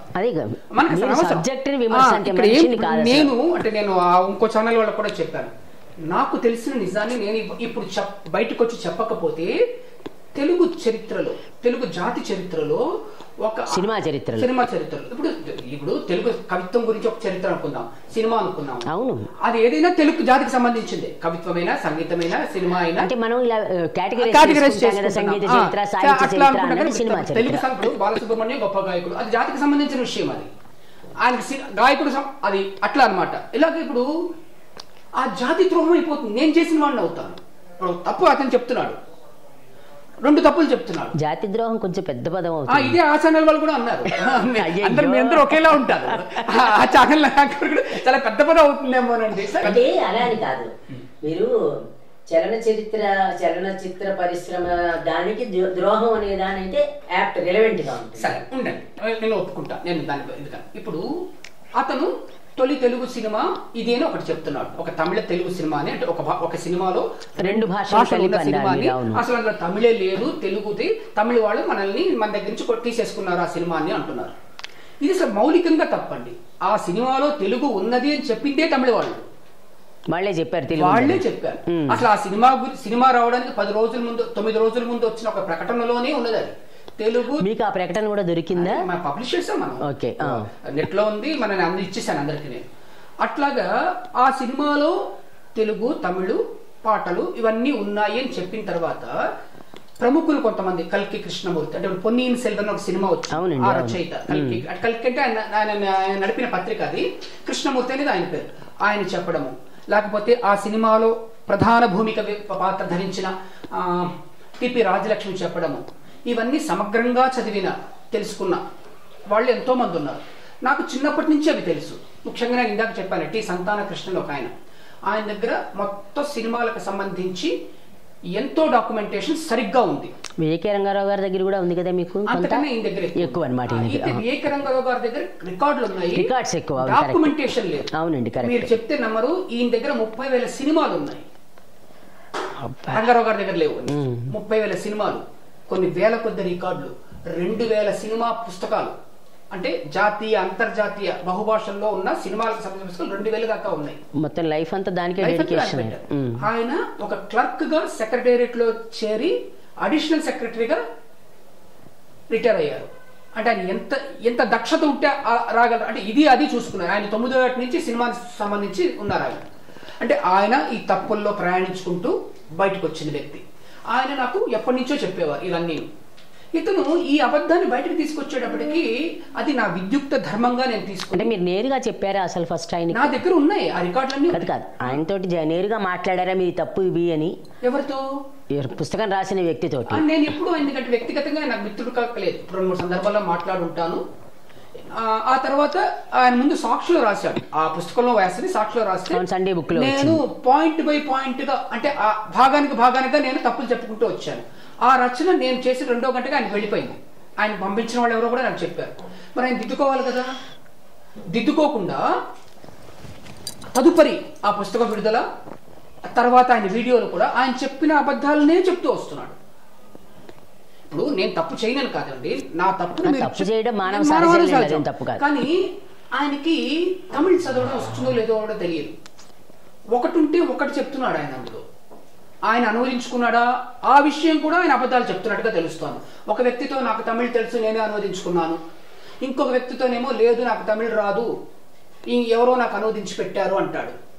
ఇదంతా గందరగోళంగా ఉంది. ఇప్పుడు ఆయన వ్యక్తిగత విషయాలు, ఆయన విద్యాస్థితి, ఆయన ప్రతిభ మనకు అనవసరం అండి. ఆయన ప్రతిపాదన చేసిన విషయాలు తెలుగు సినిమాకి హానికరమైనవి. అంటే ఇప్పుడు ఉదాహరణకి నేను ఇందాక అన్నాను కదా జాతి ద్రోహం ఎందుకు అవుతుందో అనేది. ఇప్పుడు అతను చెప్పాడు ఇలా కాళిదాసులో తమిళ్ లేదు, అది తెలుగు సినిమా అన్నాడు. రేపు మన వాళ్ళు ఫిల్మ్ ఛాంబర్ ఆఫ్ కామర్స్ వాళ్ళు మీరు నేను అందరూ కలిసి మా ఇది తెలుగు సినిమా అని వ్యాసాలు రాయడం మొదలు పెట్టామనుకోండి, ప్రకటించుకున్నాం అనుకోండి, తమిళ వాళ్ళు మనల్ని చూసి నవ్వరు. ఇదేమవుతుంది? అట్లాగే ఆ సినిమాలో హీరో విఆర్ గంగాధర్ బిఏ అంటాడు. మీరు కంకాళరావు అని చెప్పి కంకాళరావు అనడానికి నా దగ్గర ఆధారం ఉంది, కృష్ణమూర్తి చెప్పాడు. ఈయన చెప్పిన విఆర్ గంగాధర్ బిఏ ఎవరు? అంటే నాకు ఇక్కడ చిన్న సందేహం, అంటే పేర్లు మీ రీసెర్చ్ గురించి నేనే మాట్లాడట్లా, అసలు కంకాళరావు అనే పేరు పెట్టుకునే అవకాశం కంకాళి అని కాళీని అంటారండి, ఎవరికైనా తెలుసు. అది కంకాళం అంటే ఎముకల గూడు అని, అస్థి పంజరం అనే ఎముకల గూడు అండి. శివుడికి కంకాళమాలి అనే పేరుంది, కంకాళపాలిని అంటారు. ఇవి తమిళ నిఘంటువులు మనకు చెప్తున్నాయి, సంస్కృత నిఘంటువులు మనకు చెప్తున్నాయి. ఇప్పుడు కొన్ని పేర్లు విచిత్రంగా ఉంటాయి, తలుపులయ్య అని ఉంటారు. ఏమిటది? ఇప్పుడు మొక్కుకుంటారు ఏదో మరి ఈయనకి ఏం పెట్టుకున్నారో మనకు తెలియదు. శ్రీమాన్ కంకాళరావు బిఎంఏ అని పెట్టారు ఆయన. ఇప్పుడు తమిళ లిపి ప్రకారము అది గంగాళరావు కావచ్చు, కంగాళరావు కావచ్చు.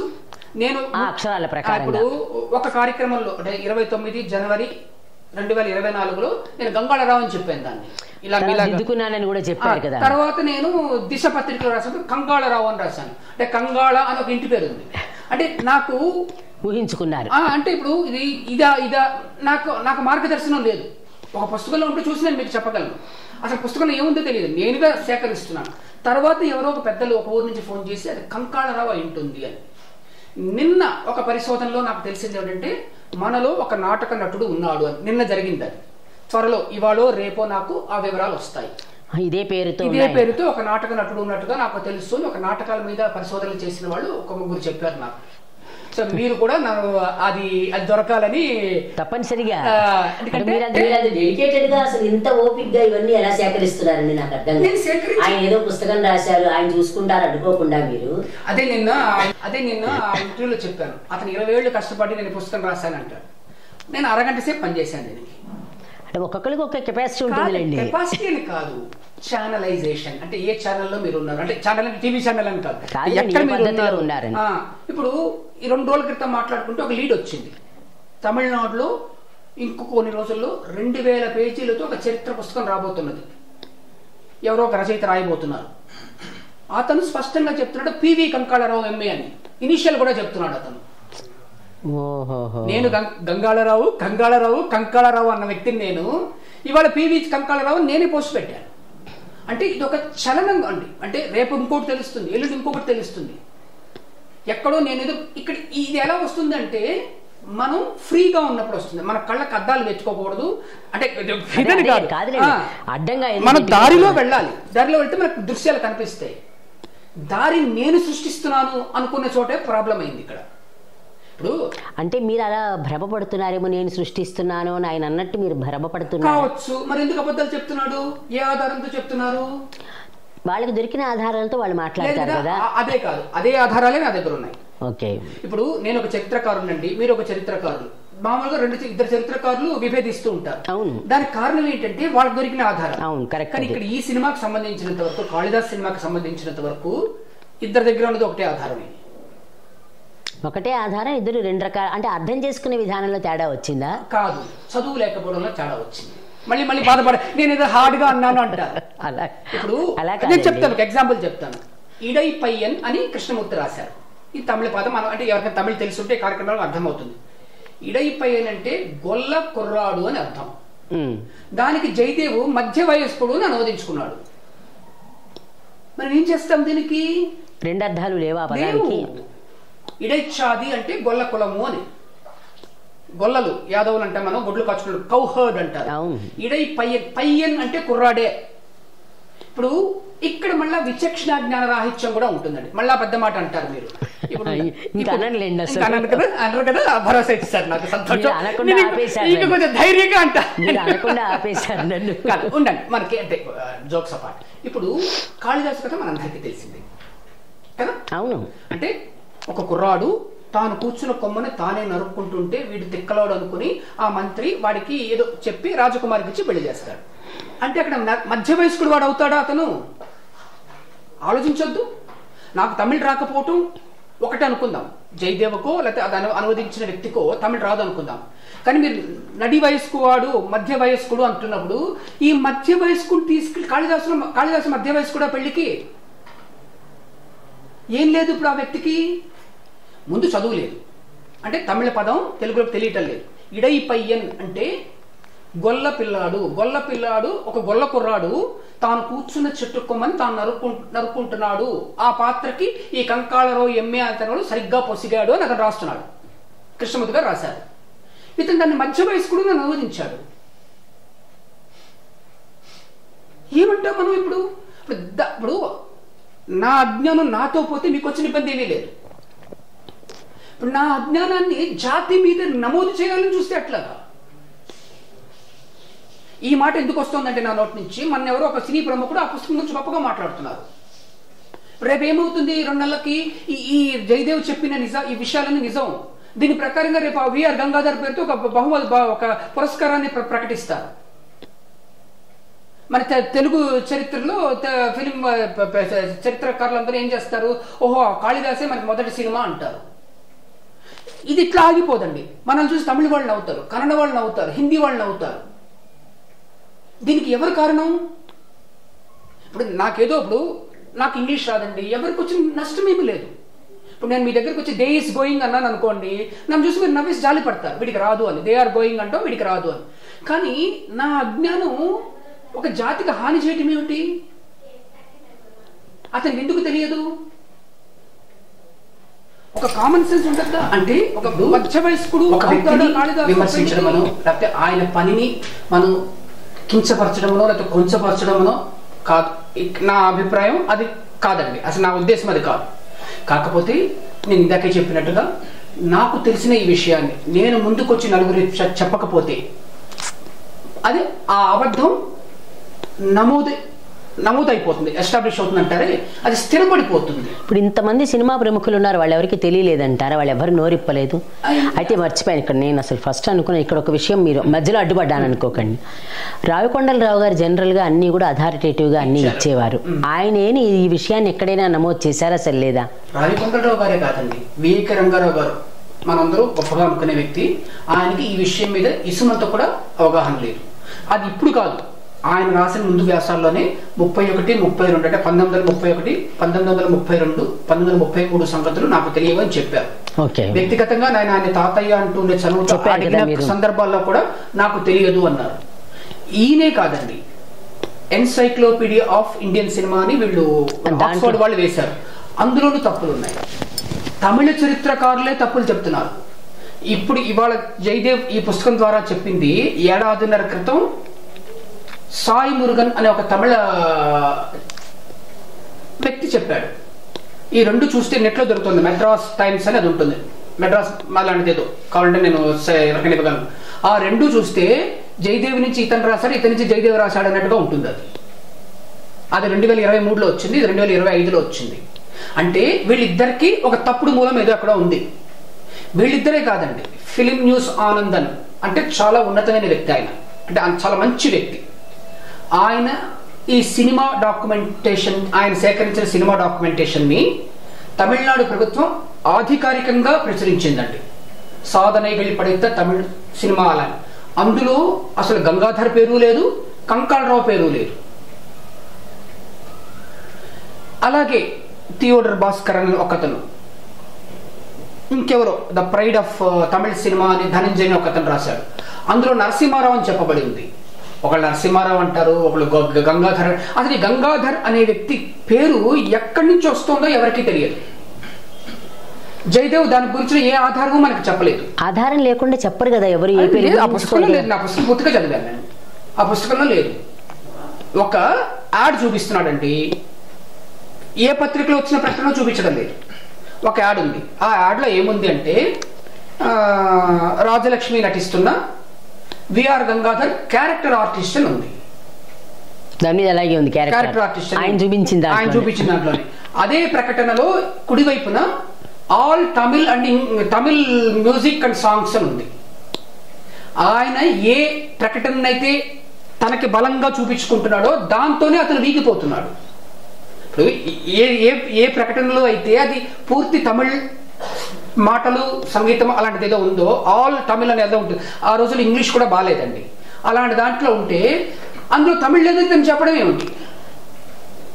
పైగా ఈ మాట చెప్పిన తరువాతి అధ్యాయంలో హెచ్ఎం రెడ్డి ఇది తమిళ సినిమా అని చెప్పినట్టుగా ఆనంద వికటనలో వచ్చింది అని ఇతనే చెప్తున్నాడు. ఆ సినిమా దర్శకుడు హెచ్ఎం రెడ్డి. అతనే తన మొదటి సినిమా తమిళ సినిమా అది కాళిదాసు అని హెచ్ఎం రెడ్డి చెప్పినట్టుగా జయదేవి చెప్తున్నాడు. అక్కడ ఆయన ఏదో కోల్పోయారండి. అంటే ఒకటి తమిళ్ చదవడం చేత కాకపోవడం, రెండు ఇక్కడ కామన్ సెన్స్ అనేది నేను విచక్షణ జ్ఞానం అంటున్నారంటే, మళ్ళీ మీరు పెద్ద పదం అనకండి. ఈ కామన్ సెన్స్ కోల్పోవటము, ఆ సంయమనం ఏదో కోల్పోయాడు. ఈ సంయమనం కోల్పోవడం కారణం ఏమై ఉంటుందని మనం ఊహించుకుంటే చరిత్ర కథని తను తిప్పుదామని అనుకున్నాడేమో నాకు తెలియదు. అంటే ఇప్పుడు ఇంత కష్టపడి రాశారు 20 ఏళ్ళని అన్నారు. సరే ఏదో ఒక వర్క్, ఎవరైనా కష్టపడకుండా ఏ పని అవ్వదు.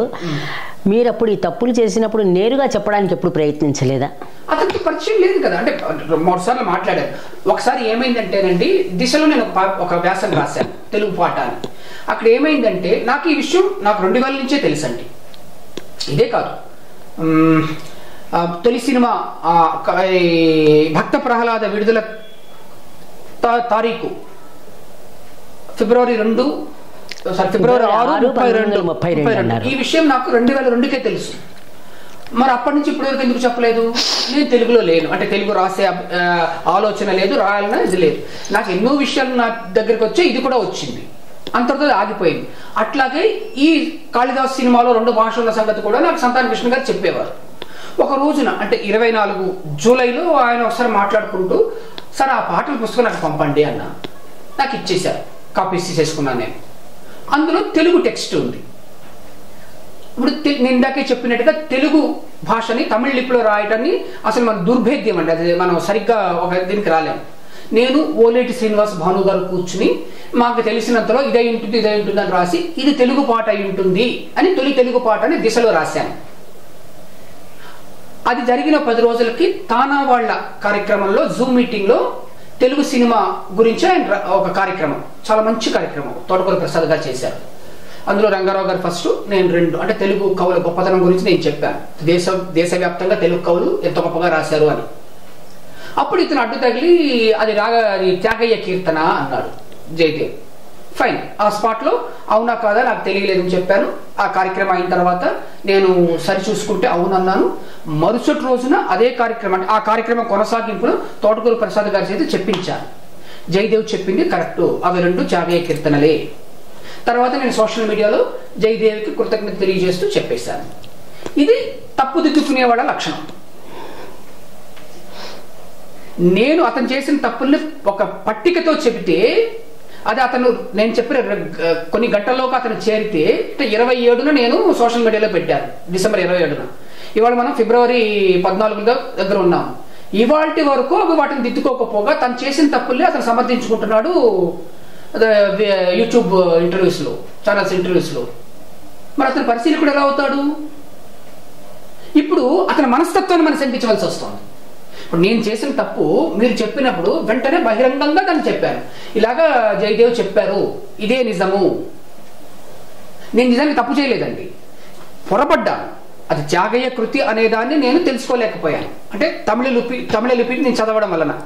కానీ ఇక్కడ అతను చేసినవి ఒకటి పొరపాటు అయితే దిద్దుకుని ఉండాలి, తప్పు అయితే సరిచేసుకుని ఉండాలి. ఏమీ లేదు, అతను చెప్పిన తప్పే చెప్తున్నాడు. ఏమిటంటే ఇందుకే కుట్ర అనుకుంటున్నది. మళ్ళీ కుట్ర అంటే పెద్ద మాట, లేకపోతే నేనేదో ఎక్కువ చెప్తున్నాను మన ప్రేక్షకులు కూడా అనుకోవచ్చు.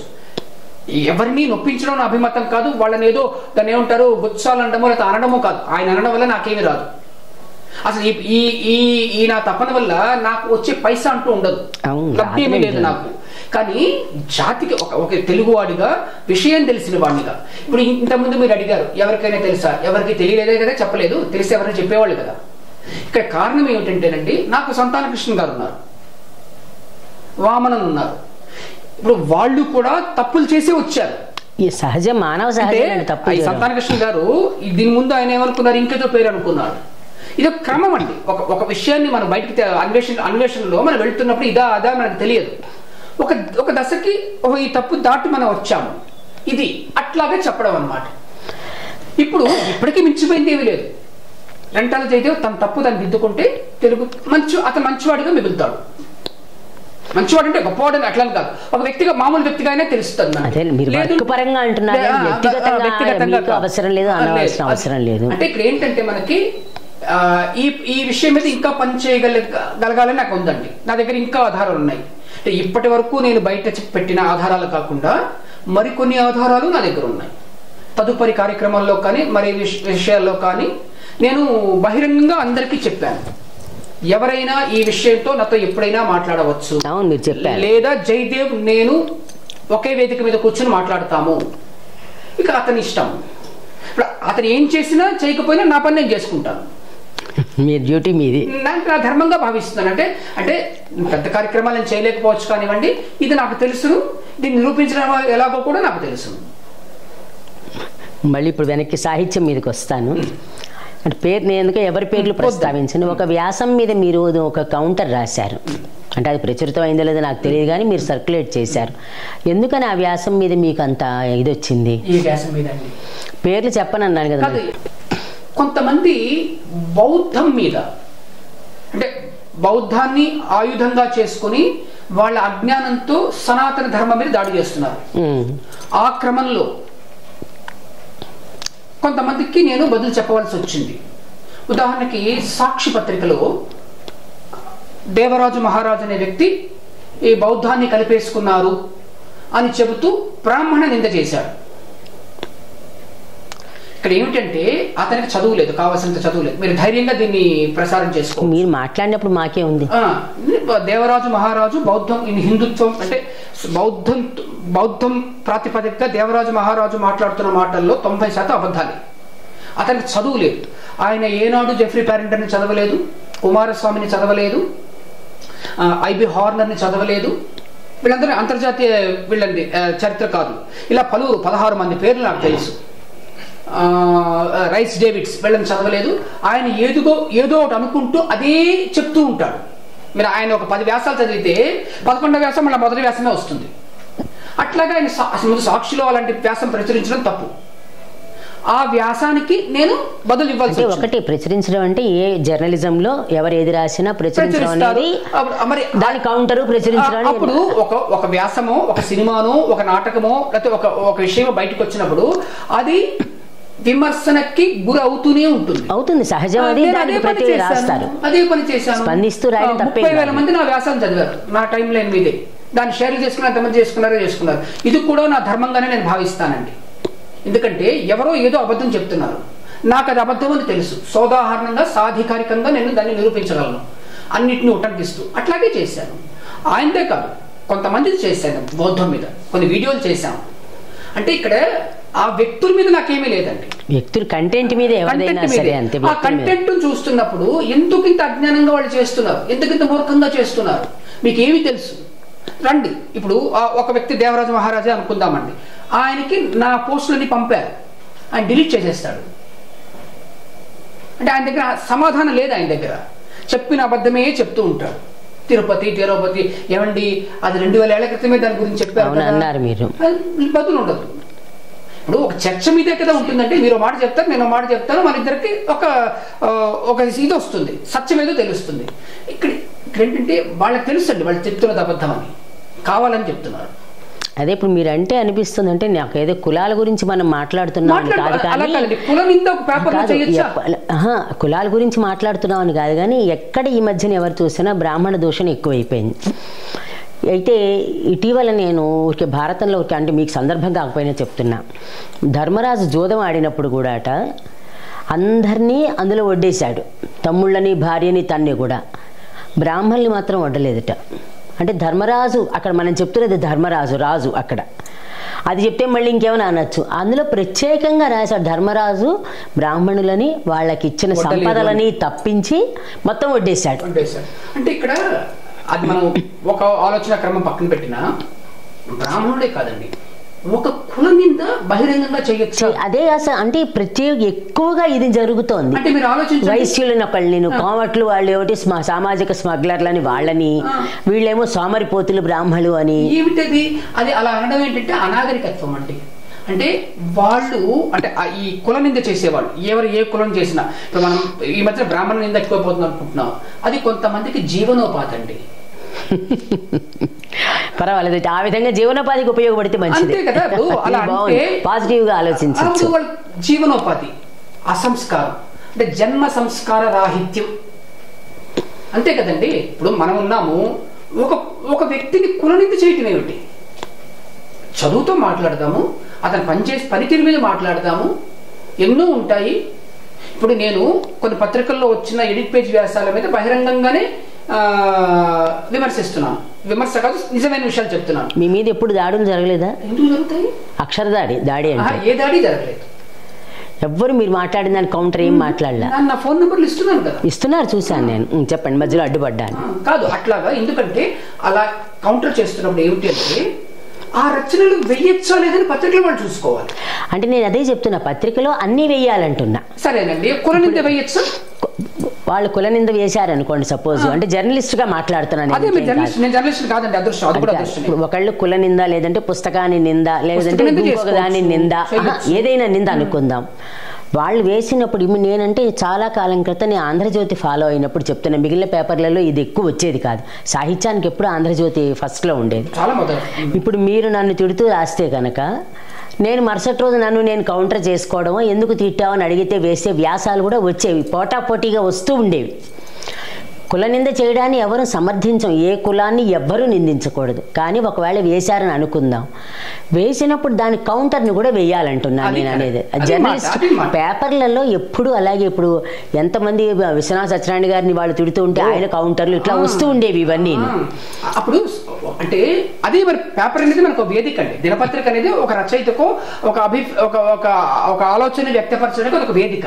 ఒక పేపరు ఒక మధ్య మార్గంలో ఉండాలి. మీరు ఇచ్చినా వేసండి, నేను ఇచ్చినా వేద్దాం.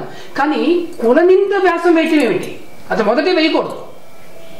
ఒకవేళ వేసినా కౌంటర్ కూడా వేయాలంటున్నాను.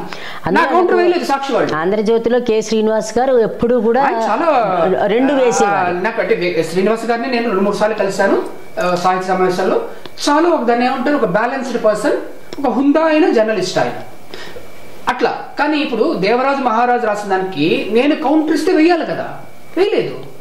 అంటే అక్కడ ఏదో అంటే అనొచ్చలేదో తెలియట్లేదు, హిందుత్వానికి వ్యతిరేకంగా పబ్బం గడుపుకునే పరిస్థితి తెలుసు. అలా అంత ఉండదండి, అలా ఉండదు. వేయకపోవడానికి వేరే కారణం అయి ఉండొచ్చు, కానీ దానికి దీనికైతే సంబంధం కాదు. ఇప్పుడు బౌద్ధాన్ని కలిపేసుకున్నారు, హిందువులు బ్రాహ్మణులు చేశారు అని వేసిన పత్రికలో అది తప్పు. వెయ్యాలంటే వరకు ఒప్పుకుంటాను. వేయలేదు కదా, మరి ఎందుకు వేశారు మీరు? అందుకే కదా దాని గురించి కూడా మరి సోషల్ మీడియాలో రాశారు. దాదాపుగా 1000 కొద్ది వ్యూస్ వచ్చాయండి నాకు. అంటే బౌద్ధాన్ని ఈ క్రమంలో నేను కొంత నేర్చుకున్నాను కూడా, వీళ్ళకి కౌంటర్ ఇవ్వడం కోసమని. నా దగ్గర పుస్తకాలు ఉన్నాయండి కొన్ని వాట్సాప్ గ్రూప్స్ లో కూడా. అలాగే ఇంకెవరో ఒక అతను ఆంధ్రజ్యోతిలో నా వ్యాసం వేశారు, సనాతనమే బౌద్ధం అని. అది ఆంధ్రజ్యోతి గొప్పతనం. దానికి ఎవరో కౌంటర్ ఇచ్చారు, బొర్రా గోవర్ధన్ అని. దానికి మళ్ళీ నేను కౌంటర్ ఇచ్చాను. అది అది వేశారు. బుర్రా గోవర్ధన్ గారు అంటే జనరల్ గా బుద్ధుడికి సంబంధించిన రాస్తూ ఉంటారు. అంటే వీళ్ళకి సమస్య ఏమిటంటేనండి, వాళ్ళు పూర్వాశ్రమంలో ఏదో అయి ఉంటారు, మనకు తెలియదు. వాళ్ళకి ఈ బౌద్ధం అనేది ఒకటి దొరికింది అనమాట. నేను వింటున్నది ఏమిటంటే, అంటే ఈ భారతదేశానికి వ్యతిరేకంగా, అంటే సనాతనానికో లేకపోతే హిందుత్వానికో లేకపోతే ఈ వైదికానికి వ్యతిరేకంగా బౌద్ధాన్ని ఆయుధంగా వాడితే వాళ్ళకి లోపాయికారి లబ్ధి ఏదో వస్తున్నదట, దానికి ఎవరికి ఎక్కడి నుంచో డబ్బు వస్తున్నదట అట. నా దగ్గర ఎందుకు అంటే, ఇప్పుడు ఒక దేవరాజు మహారాజుని తీసుకున్నాం అనుకోండి, ఒక 11 కంటెంట్ లో ఉంటాయి, సబ్జెక్ట్స్ ఉంటాయి, అదే 150 భాషలు రాస్తాడు. అంటే ఆయన ఎవరికో రిపోర్ట్ చేస్తున్నాడు అనమాట. హిందుత్వాన్ని వ్యతిరేకంగా బౌద్ధాన్ని ప్రమోట్ చేసి నేను వ్యాసం రాశాను, నాకు ఈ లబ్ధి ఇవ్వండి అన్నట్టుగా మనకు అనిపిస్తున్నది.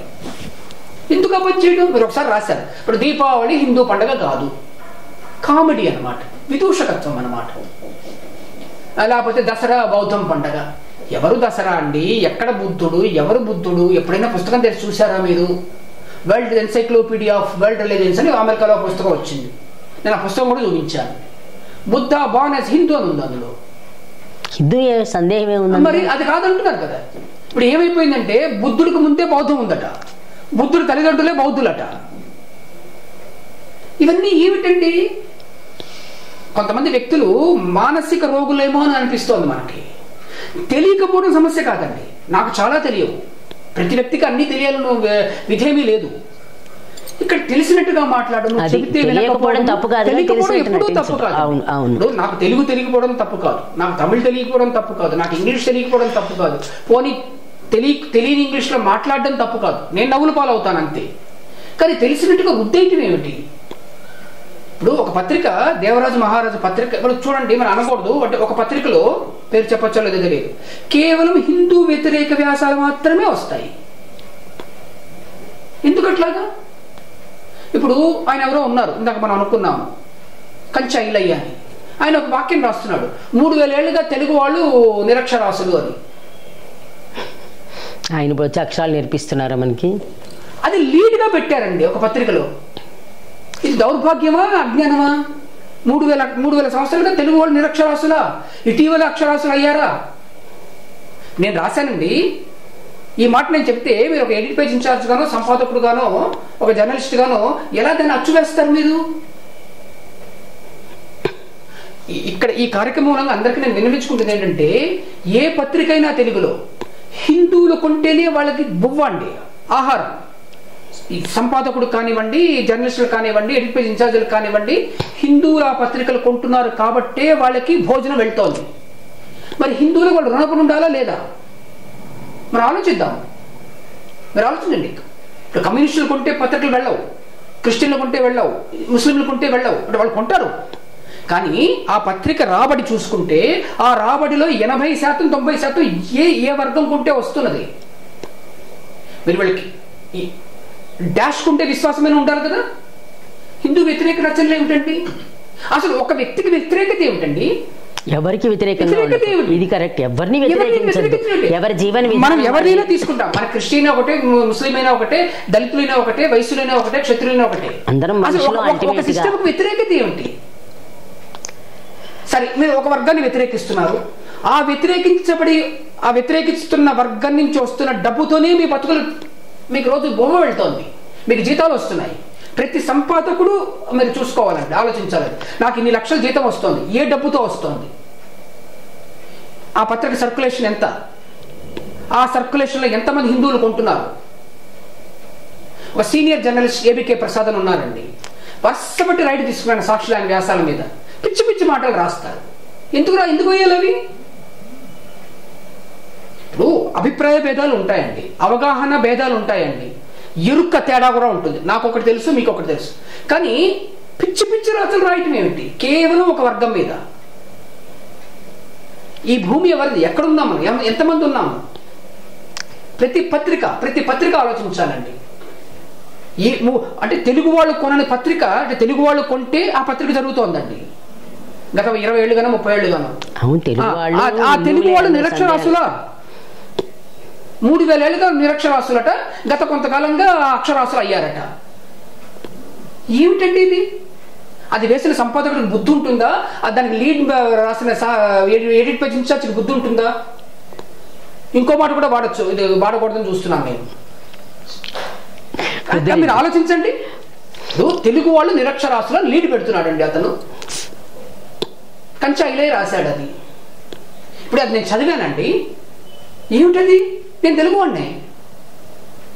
నిజంగా నేను తెలుగు కన్నా నేను తమిళకి నాకు ఎక్కువ సంబంధం ఉందండి. నాకు నేను అక్కడ తమిళ తెలుగు అని కాదు, ఒక జాతిని ఇంకొకళ్ళు నిందిస్తారా? అదే తమిళ జాతి కావచ్చు, తెలుగు జాతి కావచ్చు, ఇంగ్లీష్ జాతి కావచ్చు, హిందీ జాతి కావచ్చు, మలయాళం జాతి కావచ్చు. అది జాతి నింది ఏమిటి, మత నింది ఏమిటి? ప్రతి పత్రిక ఈ సంపాదకుడు ఆలోచించుకోవాలి, నా జీతం ఏ డబ్బుతో వస్తోంది. దయచేసి ఆలోచించండి. ఈ కార్యక్రమంలో అందరికీ నేను విజ్ఞాపన చేస్తున్నాను. ఓ పత్రిక సంపాదకులారా, ఎడిట్ పేజ్ ఇన్ఛార్జులారా, అందుకని నేను ఏం చేస్తానంటే, ఇప్పుడు ఏది జరిగినా వ్యతిరేకత, పెద్ద శాతం ప్రజా వ్యతిరేకత చూపిస్తున్నారండి వీళ్ళు. ఈ దేశంలో పెద్ద శాతం ప్రజ ఎవరు? ఆ పెద్ద శాతం మీద వ్యతిరేకత. అంటే వీళ్ళకి ఏ మిషనరీస్ నుంచి డబ్బులు వస్తున్నాయా? మనకు డౌట్, అది తెలియదు మనకి. ఎందుకలా రాస్తున్నారు? 3,000 ఏళ్లుగా తెలుగు జాతికి నిరక్షరాస్యులైన తెలుగు వాళ్ళు. సరే, ఎవడో రాస్తాడండి, ఒక ఎడిటర్. ఇప్పుడు మీరు అన్నట్టుగా ఒకవేళ అది వేస్తే పాలసీ ప్రకారం వేశారనుకుందాం, మీ ఆవేదనలో నేను అసలు ఒక్క ఇంత కూడా తప్పని నేను నిజంగానే మీరు అన్నది ఆలోచిస్తే కొంటున్నదంతా వీళ్ళు కొనేటప్పుడు అది ఎందుకు చదవాలి అని కోపం వస్తుంది ఎవరికైనా. అది వేసినప్పుడు కౌంటర్ వేయాలనేది అంటున్నాను నేను ఎవరినైనా సరే. కౌంటర్ వ్యాసం తప్పనిసరిగా అసలు జర్నలిజంలో అలా వేసేవాళ్ళు. ఇప్పుడు మనకున్న జ్ఞానం వరకు, పరిజ్ఞానం మనం అనుకున్నాము. మొదటి సినిమా గురించి సాక్షి సండే సప్లిమెంట్ లో వచ్చింది. నేను అంతకు మించి చాలా లాక్షణికంగానే అంటాను. నేను లాక్షణికంగా ఆ వ్యాసానికి కౌంటర్ నేను రాయగలను. సాక్షి వాళ్ళు వేస్తారా? పేరు అంటే ఏమిటి? మీరు ఒక్క సాక్షి పేపర్ ని టార్గెట్ చేసినట్టు మాట లేదు కదా. ఆంధ్రజ్యోతిలో రాశాను, వేశారు కదా. మీకు చెప్తే నమ్మరు మీరు. తొలి సామాజిక కవి అని నేను రాశాను, ఎవరు? ఆదిశంకరుణ్ణి. ఆంధ్రజ్యోతిలో వేశారు. నేను మొమినంగా లజ్జించుచుంటి అంటే నేను ముస్లిం అనడానికి సిగ్గుపడుతున్నాను అని ఉమర్ ఖయ్యాం రాసిన దాన్ని ఉమర్ అలీషా అనే ముస్లిం తెలుగు వ్యక్తి అనువదిస్తే, అది నేను ఉటంకిస్తే ఆ మాటను యథాతథంగా ఆంధ్రజ్యోతిలో వేశారు. మీరు నమ్మగలరా? ఇవాళ తెలుగు కవిత్వం దాంట్లో ఇవాళ మీరు నేను ముస్లింని అంటే ఒక గొప్ప కవిని అయిపోతాను ఇవాళ తెలుగులో. మీరు ఏం చేయక్కర్లా, మన ఇద్దరం కలిసి ఒక పేపర్లో నేను ముస్లింని అని రాస్తే ఇప్పుడు మన ఇద్దరం మనకు సత్కారం చేస్తారు. ఇప్పుడు తెలుగు కవిత్వం అలా అంత ఘోరంగా ఉంది, అంత మతమయం అయిపోయింది, కులమయం అయిపోయింది. ఇవన్నీ నేను రాస్తే సాక్షిలో వేశారు. ఈ మధ్య సంచికలో కూడా రాశాను. సంచికలో పత్రిక ఉంది, వెబ్సైట్, చాలా ధైర్యంగా సాహసోపేతంగా మురళీకృష్ణ గారు వేశారు. కస్తూరి మురళీకృష్ణ చాలా సాహసోపేతంగానే వేశారు, నాతో చెప్పే వేశారు. తెలుగుకి కవిత్వం అవసరమా అని రాశాను. ఏమిటది? కవిత్వం కులమయం అవుతుందా, మతమయం అవుతుందా, ప్రాంతీయమయం అవుతుందా, ముఠామయం అవుతుందా? దానికి మనకి రాజకీయం ఉన్నప్పుడు తెలంగాణ ఆంధ్ర అనేది ప్రాంతీయత అండి, అది రాజకీయ అవసరం. తెలంగాణ విడిపోవడము, విడిపోయింది, అది రాజకీయ అవసరము. అయితే ఈ ప్రాంత అభివృద్ధి కోసము ఎవరో ఆలోచన చేసి దాని విభజన అడిగారు, వచ్చింది, వెళ్ళిపోయింది, జరిగిపోయింది. ఇవాళ రూబాయి గజల్ అనేది విదేశీ ప్రక్రియ అండి. తెలంగాణ రూబాయిలని రాస్తాడు ఒకడు. తెలుగు జాతికి అవమానం కదండి, నాకు అది బాధ. మీరు ఆలోచించండి, ఇప్పుడు నవ్వుతున్నారు మీరు. ఆ వ్యక్తికి రూబాయి అని పదం రాయడం కూడా రాదండి. రూబాయి దీర్ఘం, రూబాయి అని హ్రస్వం రాశాడు. రూబాయి లక్షణాలు మచ్చు కూడా ఉండవు అందులో. అది రాస్తే అతను 50, దానికి ఇంకో మహానుభావుడు చెప్తాడు, దీని మీద 50 ప్రశంసా పత్రాలు వచ్చాయని. తెలంగాణ సారస్వత పరిషత్ దానికి ఏదో పురస్కారం ఇచ్చింది. టైటిల్ పుస్తకం మీద ఇందాక మనం అనుకుంటుగా ఇందులో ద ఫస్ట్ రీల్ అనేది కాకుండా రూబాయి అని ఉంటుంది. అసలు తెలంగాణ రూబాయిలు ఏమిటండి? ఇంతసేపు మీతో మాట్లాడితే నాకు మీరు విమర్శిస్తున్నారే కానీ ఎవరినైనా ఎప్పుడైనా ప్రశంసించారా? చాలా మంచి మాట. ఇంతవరకు అంటే సోషల్ మీడియాలో నేను ప్రశంసించిన తెలుగు వ్యక్తుల్ని ఎంతమంది ప్రశంసించారో నాకు తెలియదండి. తెలుగు వ్యక్తులనే కాదు, ఎక్కడెక్కడి నుంచో ఎవరెవరినో తీసుకొచ్చాను నేను. ఉదాహరణకి అంటే అరుదైన విషయం కాబట్టి చెప్తున్నాను. ఈ వేదిక మొదటిసారిగా ఆయన గురించి చెప్పవలసి వస్తుంది. నేను సోషల్ మీడియాలో చెప్పాను, మళ్ళా చెప్తున్నాను. నేను ప్రశంసించినంతగా తెలుగు వ్యక్తులకి బయట కానీ, ఉదాహరణకి ఉమర్ అలీ షా అని ఒక కవి ఉన్నారు, మీరు అన్నారు ఆయన్ని విశ్వ మహాకవి అని నిరూపించింది నేనే. అంత ఆరుద్ర ఆయన కవిగా కూడా గుర్తించలేదు, ధ్వానా శాస్త్రిలో లేదు. ఆయన వదిలేశారండి. కృష్ణ శాస్త్రి మీదే ఆయన ప్రభావం ఉంది. నవ్విపోదురుగాక నాకేటి సిగ్గు యథాతథంగా ఉమర్ అలీ షా నుంచి తీసుకున్నారు కృష్ణ శాస్త్రి. ఆకులో ఆకునే, ఇది నేను 2022లో ఆంధ్రజ్యోతిలో రాశాను. అంతేకాకుండా నాకున్న అంతర్జాతీయ వేదికల మీద, అంటే నేను ఇంగ్లీష్ కవిత్వం రాస్తానండి చెప్పారు మీరు, అంటే ప్రపంచంలోనే ఒక 10 మందిలో టాప్ లో ఉన్నానని కూడా అన్నారు. 5 స్థానంలో 5 వస్తాను, అమెరికాలో ఒక చోట. స్వోత్కర్ష కాకపోతే నా కవిత్వాన్ని 110 దేశాలకు వెళ్ళిందండి. నా కవిత్వం 110 దేశాలు వెళ్ళారు. అంటే నేను ఇవాళ ఒక వేదిక మీద ఒక పోస్ట్ పెడితే 1000 మంది చూస్తారు.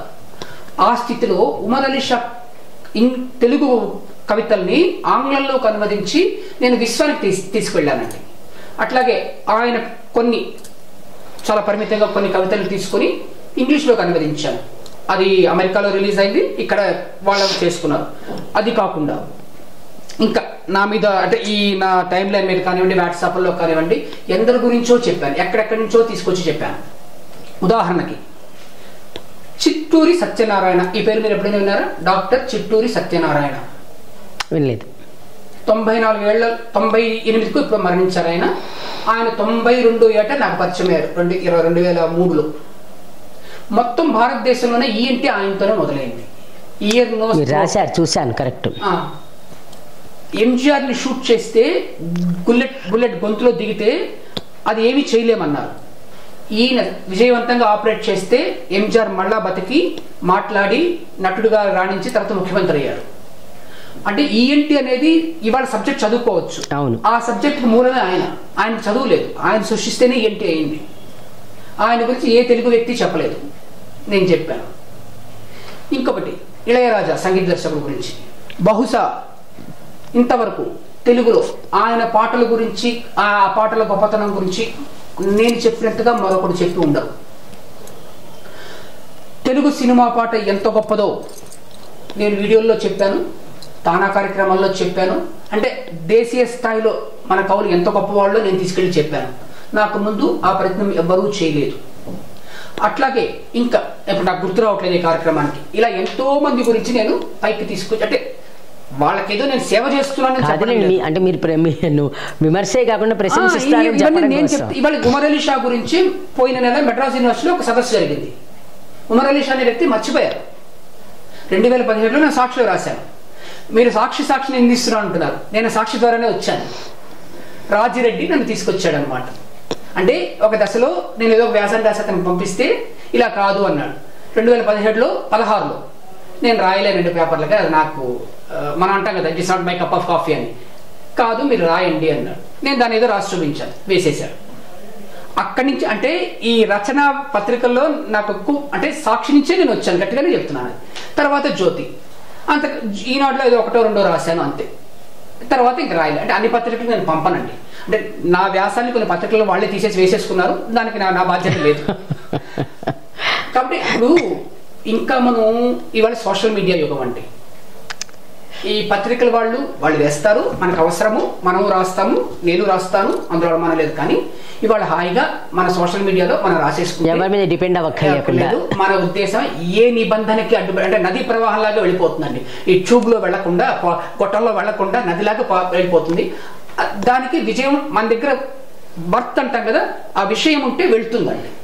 నిన్నేదో ఇంట్లో అడిగారు, మీ గురించి అందరూ చెప్తున్నారండి ఏమిటిదంతా అని. నాకు తెలియదు, నేను నా టైం లైన్ మీద రాసుకుంటాను, చూసిన వాళ్ళు చూస్తారు. నేను ఒకరోజు కూర్చుని 5,000 మందిని తీస్తానండి నా ఫేస్బుక్ మెంబర్స్ వచ్చేస్తారు. అంటే అంతమంది నేను పెట్టుకోలేక అట్లా. సో అంటే ఇక్కడ ఉన్నది ఏంటంటే, నాకు తెలుసును అని చెప్పుకోవడం కాదు, నా అనుభూతి నాది, నాకు వచ్చేసింది, నేను తెలుసుకున్నాను. నా టైం లేను, నా వాట్సాప్, లేకపోతే నా వాళ్ళకి నేను అందించగలనా, ఇస్తున్నాను, వెళ్తోంది. నాకు తెలియకుండా ఎంతో వెళ్ళిపోయింది. అందరూ అంటే జొన్నవిత్తుల రామలింగేశ్వర గారు ఒక ఆయన ఉన్నారు, నా రచనల్ని ఆయన చాలా మందికి చాలా కాలం షేర్ చేసేవారట. ఆయన కూడా ఇంటర్వ్యూ చేశారు మిమ్మల్ని. 2023లో ఆయన కలిశారు.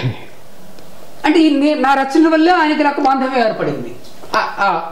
అలా చాలా మంది ఉన్నారు. ఇంకా వీడి వాళ్ళు, నాతో మాట్లాడేవాళ్ళు, అంటే రాజకీయ నాయకులు కూడా నేను చెప్పను. పోలీస్ ఆఫీసర్లు, ఐఏఎస్ ఆఫీసర్లు. అంటే మన దగ్గర ఏముంటే అది చూడడానికి ప్రపంచానికి తెలుసు. కరెక్టే, అది మాత్రం కరెక్టే అన్నమాట. ప్రపంచం గుడ్డిది కాదు. కాకపోతే ఏం చేస్తామంటే ఇక్కడ ప్రతిభ లేని కొందరు వాళ్ళు డబ్బా కొట్టుకుంటున్నారు. ఆ డబ్బా శబ్దం మనకు వినిపిస్తోంది అంతే, సంగీతం వినిపించడం లేదు. అది మీరు ఆ శబ్దాన్ని ఆపుతున్నారు. ఆపడం కాదు, అది కాదు అని చెప్తున్నాను. ఇప్పుడు ఈ డబ్బా శబ్దము అనేది ఒక ఎగ్జాంపుల్ చెప్తాను. విశ్వనాథ సత్యనారాయణ గారు అండి, నాకు అది చాలా ఆశ్చర్యంగా అయింది. గత ఆయన వర్ధంతి జరిగిపోయిన వర్ధంతి రోజున అక్టోబర్ 18 4 మాటలు రాశాను ఆ టైం లైన్ మీద. 25,000 మంది చూశారు. నా మిత్రులు 4 అడిగాను, 30,000, 40,000, 70,000 చెప్తున్నారు. మా నలుగురితో చూసుకుంటే 1,00,000 దాటిపోయింది. వాళ్ళు ఏమి విశ్వనాథ మీద విశ్లేషణ ఏమి చేయలేదు. వర్ధంతి రోజు నన్ను స్మరించుకుంటూ 4 మాటలు పెట్టారు. ఒక 4 ఫేస్బుక్లో పెడితే 1,20,000 మంది దాన్ని చూశారు. అది విశ్వనాథ్ గారి స్థానం. అది అంటే తెలుగు వాళ్ళకి నాణ్యత కావాలి. విశ్వనాథ్ గారు వెళ్ళిపోయి దాదాపు 50 ఏళ్ళు అవుతోంది. మరి ఇవాళ నాలాంటి అల్పులు, సామాన్యులు, చదువులేని వాళ్ళు 4 మాటలు రాస్తే నాకు తెలియని ఒక 30,000 మంది వాటిని చూస్తున్నారంటే అది విశ్వనాథ్ గారికి ఉన్న అవును పేరు. మరి డబ్బా కొట్టుకునే వాళ్ళ గురించి ఎవరి గురించి రాస్తే ఎవరు చూడలేదు. మరి కవిత్వం చచ్చిపోతుంది, తెలుగులో చదవట్లేదు. మరొక మాట చెప్తారండి, తెలుగు వాళ్ళు చదవరని. ఎందుకు చదవరండి? ఎందుకు చదవరు? స్టేట్మెంట్లు ఇవ్వకూడదు. అలాగా తెలుగు వాళ్ళు కొన్ని చదవరు, మేము గొప్పవాళ్ళం. మీరు గొప్పవాళ్ళు అయితే చదువుతారండి. విశ్వనాథ సత్యనారాయణ గారు 1000 పడగలు ఎన్నో ముద్రణ తెలుసునా అండి? ఇవాళ 37వ ముద్రణ. దాని వాల్యూ ఎంత? అది గ్రాంధిక భాషలో ఉంటుంది. 37 ముద్రణలు ఇవాళకి వెళ్తోంది, ఇంకా ముద్రింపబడుతోంది. ఏ భావజాలానికి అది దాన్ని ప్రమోట్ చేయటం లేదు. మీరందరూ ఛాందస్సులు అంటారు ఆయన్ని కాదు. అంటే చదివితే ఎంత మోడర్న్ గా ఉంటుందో తెలుస్తుంది. అసలు చదివిన వాళ్ళకి అర్థం. అది అంటే మీ భావన నా భావన ఒకటే, అది పక్కన పెట్టేద్దాం. కానీ ఒక పుస్తకము అత్యంత ఖరీదైన పుస్తకము అంటే మహాప్రస్థానానికి దాదాపుగా 8 రెట్లు ఖరీదైందండి. అవును, 1000 రూపాయలు ఉంది ఇప్పుడు పుస్తకం. అది 37వ ముద్రలో వెళ్తోంది, గ్రాంధిక భాష. పైగా అది చదవాలంటే చాలా ఓపిక కావాలి మనకి. ఒక విడివిడి కవితలు అనుకోండి, మనం వీలున్నప్పుడు చదువుకోవచ్చు. ఒక 5 నిమిషాలు 10 నిమిషాలు కవిత అయిపోతుంది. అందులో సబ్జెక్ట్ మీద చర్చ జరుగుతూ ఉంటుంది కదా. కానీ ఎట్లా కాదు, ఏ భావజాలం, ఏ మేధావి దాన్ని ప్రమోట్ చేయటం లేదు. నాకు మళ్ళా భయం. ఈ చదువుకున్న వాళ్ళంటే ఎంత భయమో, మేధావులు అంటే ఎంత భయం అంటే నాకు భయం. వాళ్ళని ఏమో నేను నిందించట్లేదండి. ఇప్పుడు మీరు ఎలాగో 1000 పడగలు అన్నారు కాబట్టి అందులో విద్యా వ్యవస్థ మీద రాశారు, మనుషుల మానసిక సంఘర్షణ రాశారు, అన్ని వ్యవస్థల మీద ఏది ఎలా ఉంటే ఎలా అయిపోతాం అనే దాన్ని డిస్కస్ చేశారు మొత్తం పుస్తకంలో అంతా. అందులో ఆ పుస్తకం గొప్పతనం గురించి నేను మాట్లాడగలిగే అర్హత నాకు ఉంటుందని నాకు అనుకోండి. ఎవరి తోచింది వాళ్ళు చెప్తాం మనం.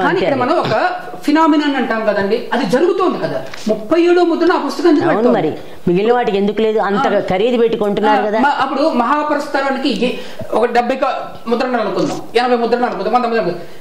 దీన్ని చూసుకుంటే అప్పుడు ఎన్ని ముద్రలు దానికి సమం అవుతుంది? ఖరీదు, పుస్తక భాష. అట్లాగే అప్పుడు అలాగే అంటే మన వాళ్ళు ఎలా ఉంటారంటే, మనకు ఇంకోటి కూడా సమస్య ఉందండి. ఈ ప్రజాకవి, ప్రజాగాయకుడు. ఎవరు ప్రజాకవి, ఎవరు ప్రజాగాయకుడు? ఈ దుస్థితి వేరే భాషలో లేదండి. మన ప్రజాకవి వేమన్న అంటాం మనం, ఎందుకంటే ప్రజల్లో ఉన్నాడు కాబట్టి. ఇప్పుడు తర్వాత ప్రజాకవి ఎవరు? అన్నమయ్య. ఈ కార్యక్రమం మూలంగా నేను మొదటిసారి అది నేను ఎగ్జాక్ట్ అది ప్రజాకవి అంటే వేమన అంటే ప్రజల్లో ఉన్నాడు. ఆయన కవిత్వపు బాగోగులను గొప్పతనాన్ని ఇక్కడ చర్చించడం లేదు, కానీ ఆయన కవిత్వము ప్రజల నోళ్లలో ఉన్నది, ప్రజల్లో ఉంది, అయిపోయింది. ఆ తర్వాత ప్రజాకవి ఎవరు? ఏ సుబ్బారావు, వెంకట్రావు కాదు, అన్నమయ్య. అన్నమయ్య రాసినది అని తెలియకుండానే అన్నమయ్య పదాలు మనలో ఉన్నాయి. ఏమిటంటాం మనం? అది ఈ మేధావులు చెప్పరు మనకి. ఇది గ్రౌండ్ రియాలిటీ అంటాం కదా ఇంగ్లీష్లో. మీరు కానీ ప్రేక్షకులు కానీ నన్ను క్షమించవలసి వస్తోంది. ఆంగ్ల పదాలు పూర్తిగా పరిహరించి మాట్లాడడం నాకు ఇంకా చేత కావడం లేదు. మొదట్లో చాలా ఇబ్బంది పడేవాడిని, ఇప్పటికి చాలా వరకు నేను మేలుగా వచ్చాను. 99% తెలుగే మాట్లాడారు. అది అంటే ఆ 10% మాట్లాడినందుకు 99 అన్నానండి. అదేనండి, ఆ 1% మాట్లాడినందుకు కూడా క్షంతవ్యం. ఎందుకంటే నాకు తెలుగు మాట్లాడటం కన్నా తమిళ కానీ ఆంగ్లంతో కానీ నాకు జీవితం వెళ్ళిపోయిందండి. మీరు అక్కడ పుట్టి పెరిగారు కదా. కాబట్టి ఇటీవల తెలుగు మీద ఉన్న ఒక దీనితో మరొకటి చాలా మందికి చెప్పాల్సి వస్తుంది సార్. నేను తెలుగులో పదాలు కూడుకునే రాస్తాను, నాకు తెలుగు వచ్చి రాయటం లేదు. నేను ఇందాక చెప్పినట్టుగా విగ్రహవాక్యం అంటే నాకు తెలియదు, సవర్ణ దీర్ఘ సంధి అంటే నాకు తెలియదు. అకాడమిక్స్ వేరండి, మీకు ప్రాక్టికాలిటీ ఉంది అంటే. కాబట్టి నాకేదో భాష బాగా వచ్చింది చాలా మంది ఫోన్లు చేసి చెప్తారు, నాకు రాదు. ఒళ్ళు దగ్గర పెట్టుకుని భయంతో రాస్తాను. కాబట్టి మీరు అనుకున్నట్టుగా తప్పులు లేకుండా ఉందేమో తెలియదు. తప్పులు ఉన్నాయని నాకు తెలుసు. మీరు నా వ్యాసంలో ఎన్ని తప్పులు చేసినా నాకే బాగా తెలుసు. ఒక్కోసారి అచ్చైపోతుంది, ఒకసారి మన ఫేస్బుక్లో అయితే మనం కరెక్ట్ చేసుకోవచ్చు, వాట్సాప్లో పంపితే కరెక్ట్ చేసుకోవాలి. అంటే నా తప్పుల మీద నాకే అవగాహన ఉంటుందండి, ఇది నేను ఇలా చేయకూడదు అంటే. దానికి కారణము నాకు తొలి దశలో పడ్డ పునాది.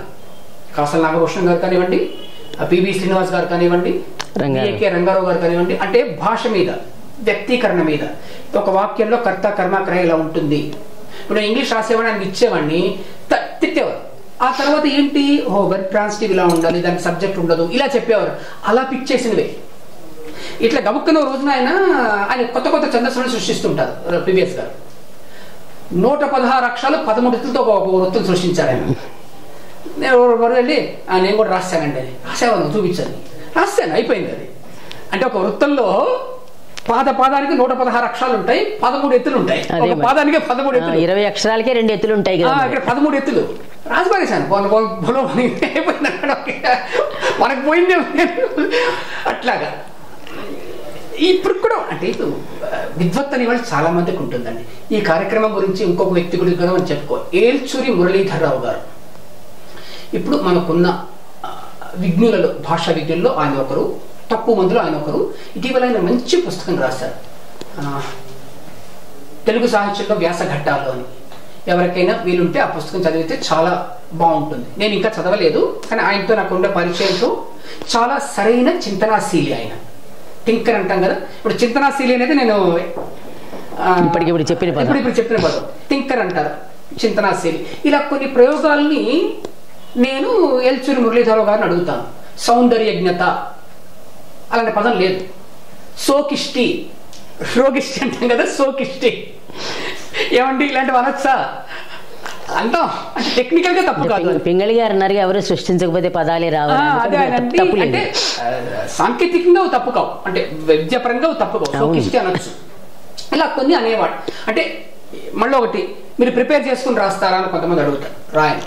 కంప్యూటర్ మీద కూర్చున్నప్పుడు, మొబైల్లో ఉన్నప్పుడు, అది కొడుతున్నప్పుడు ఏమొస్తే అది. ఇప్పుడు మీతో మాట్లాడుతుండగా చింతనాశీలిని వచ్చి అలా వచ్చేస్తే అంతే. అంటే ఒకసారి రాసేసిన తర్వాత నాకు గుర్తుండదు. అందుకని మీరు నన్ను అడిగి నేను రాసిన ఏ కవిత నాకు గుర్తుండదండి. తెలుసు నాకు, అది నేను పర్సనల్ అనుభవం ఉంది నాకు అలాంటిది. అంటే రాసేసిన తర్వాత అది నాది కాదు అనుకుంటా, అది అయిపోతుంది, వెళ్ళిపోయింది. నేను అంటే నేనేదో సభా మర్యాద కోసమో అనుకూతోనో మాట్లాడటం లేదు, నేను పామరును అని. అది నిజం కాబట్టి నేను మాటి మాటికి చెప్తూ ఉంటాను. ఇక్కడే చెప్పడం కాదు. ఐఎమ్ నీదర్ లెర్నెడ్ నార్ లెటెడ్ అని ఒక పోయం రాసుకున్నాను. అంటే నేను చదువుకున్నవాడిని కాదు, పండితుడిని కాదు అని. కొన్ని వేల మంది వ్యూస్ వచ్చి, కొన్ని వేల వ్యూస్ వచ్చేసేదానికి. ఇది 2012-13 ప్రాంతాల్లో. బాగుంది. ఇప్పుడు మీరు ఎంతసేపు మాట్లాడిన తర్వాత మనం విమర్శ అంటే అవతల వాళ్ళ దాంట్లోంచి తప్పులు ఎంచి చూపించడం కాబట్టి, వేమన గారి పద్యం, తప్పు చేయువారు తండోపతండంబు ఉరువిజనుల నెల నుండి తప్పులేని వారు తమ తెప్పులు ఎరుగు. అందుకనే చెప్పాను, మీరు ఈ మంచి వాళ్ళ ముందే చెప్పేసారు. అలా నాకే తెలుస్తాయండి. అది అన్వయించుకోమనటం లేదు. సృష్టిలో తప్పులు చేసేవాళ్ళు తండోపతండాలుగా ఉంటారు కాబట్టి ఆ తప్పులు దిద్దుకోబడాలి. అది చెప్పబోతున్నాను. మన తప్పులు అవతల వాళ్ళకి ముప్పు రాకూడదు. ఇదే. అందుకని ముగింపుగా చెప్పేది ఏంటంటే, రోజేష్మాన్ గారితో మాట్లాడితే ఇంకో 3 గంటలు మాట్లాడినా సబ్జెక్ట్ బాగానే వస్తుంది. తప్పు చేయడం తప్పు కాదు, కానీ తప్పులు దిద్దుకోవాలని ఆయన ఆవేదన చెందారు. సరే, అది ఎవరి విజ్ఞతకి వాళ్ళకి వదిలేయాల్సిందే, కానీ అది సలహాలు అనేది ఎవరికి ఇవ్వకూడదు. మన పని చేసుకోవడమే అది. తప్పుని మన ఎరుకలో మనం ఖండించుకోవడం, సరైనది ఏదో చెప్పడం, అది అవసరం కూడా. మస్ట్ అంటానండి. ఇప్పుడు మరో మాట, చివరిగా వ్యక్తిత్వాలతో మనకు సంబంధం లేదండి. అది అసలు సంబంధం మనకు అవసరమే లేదు. వస్తుతత్వం ప్రాతిపదికగా మనం ప్రయాణించవలసి ఉంటుంది. తర్వాత మనకుండే వ్యాధుల్లో అభిప్రాయపడడం మనకి చాలా పెద్ద వ్యాధి అండి. అది మధ్యతరగతి మాంద్యం. అభిప్రాయం అంటే ఒక మనిషి శ్వాస తీసుకోవడం తర్వాత వాడు చేసే పని అభిప్రాయపడ్డం, ప్రతిదానికి అభిప్రాయం. అవును. అంటే నేను ఎప్పుడు కూడా రాశాను, మొత్తం ప్రపంచంలో 67% మంది మధ్యతరగతి మనుషులు. ఈ ప్రపంచానికి ప్రాబ్లమే వాళ్ళే. కరెక్టే మరి అది సమస్య వాళ్ళు. కరెక్ట్. ఈ అభిప్రాయాల నుంచి అవగాహనకి వెళ్ళాలి. అది నేను చాలా వ్యాసాల్లో కూడా రాశాను, సాక్షిలో కూడా రాశాను. అభిప్రాయం కాదు అవగాహన అని. అది మనకి ఇంకా రావట్లేదండి. అంటే మీరు చూడండి, మనం ఎక్కడైనా చూస్తే నా అభిప్రాయం ఇదండి, మీ అభిప్రాయంతో నాకు పని ఏమిటండి, నా అభిప్రాయంతో మీకు పని ఏమిటి, నాకు ఏదైనా ఎరుక ఉంటే అది దాంతో ఎవరికైనా పని ఉంటుంది. తలనొప్పి వచ్చిందనుకోండి, ఆ డాక్టర్ అతని ఎరుకతో మనకి వైద్యం చేస్తాడు. అవును, ఎరుక ఆధారం అండి. ఇవాళ ఈ కెమెరామెన్ కానివ్వండి, లేకపోతే మీరు కానివ్వండి, ఎరుక అంటే ఎలా ఇంట్రూవ్ చేయాలి, లేకపోతే ఎలా కెమెరాను ఆపరేట్ చేయాలి, ఎలా ఈ లైట్ వెలగాలి, ఈ ఎరుక లేకపోతే మనం బతకలేమండి. కరెక్ట్. అభిప్రాయం నుంచి ఎరుకలోకి వెళ్ళడం మనకి అవసరమని మంచి మాటతో ముగించారు. ఇది ఇవాళ రోచిష్మాన్ గారితో వైజయంతి మాటామంతి. ధన్యవాదాలు. నమస్తే అండి.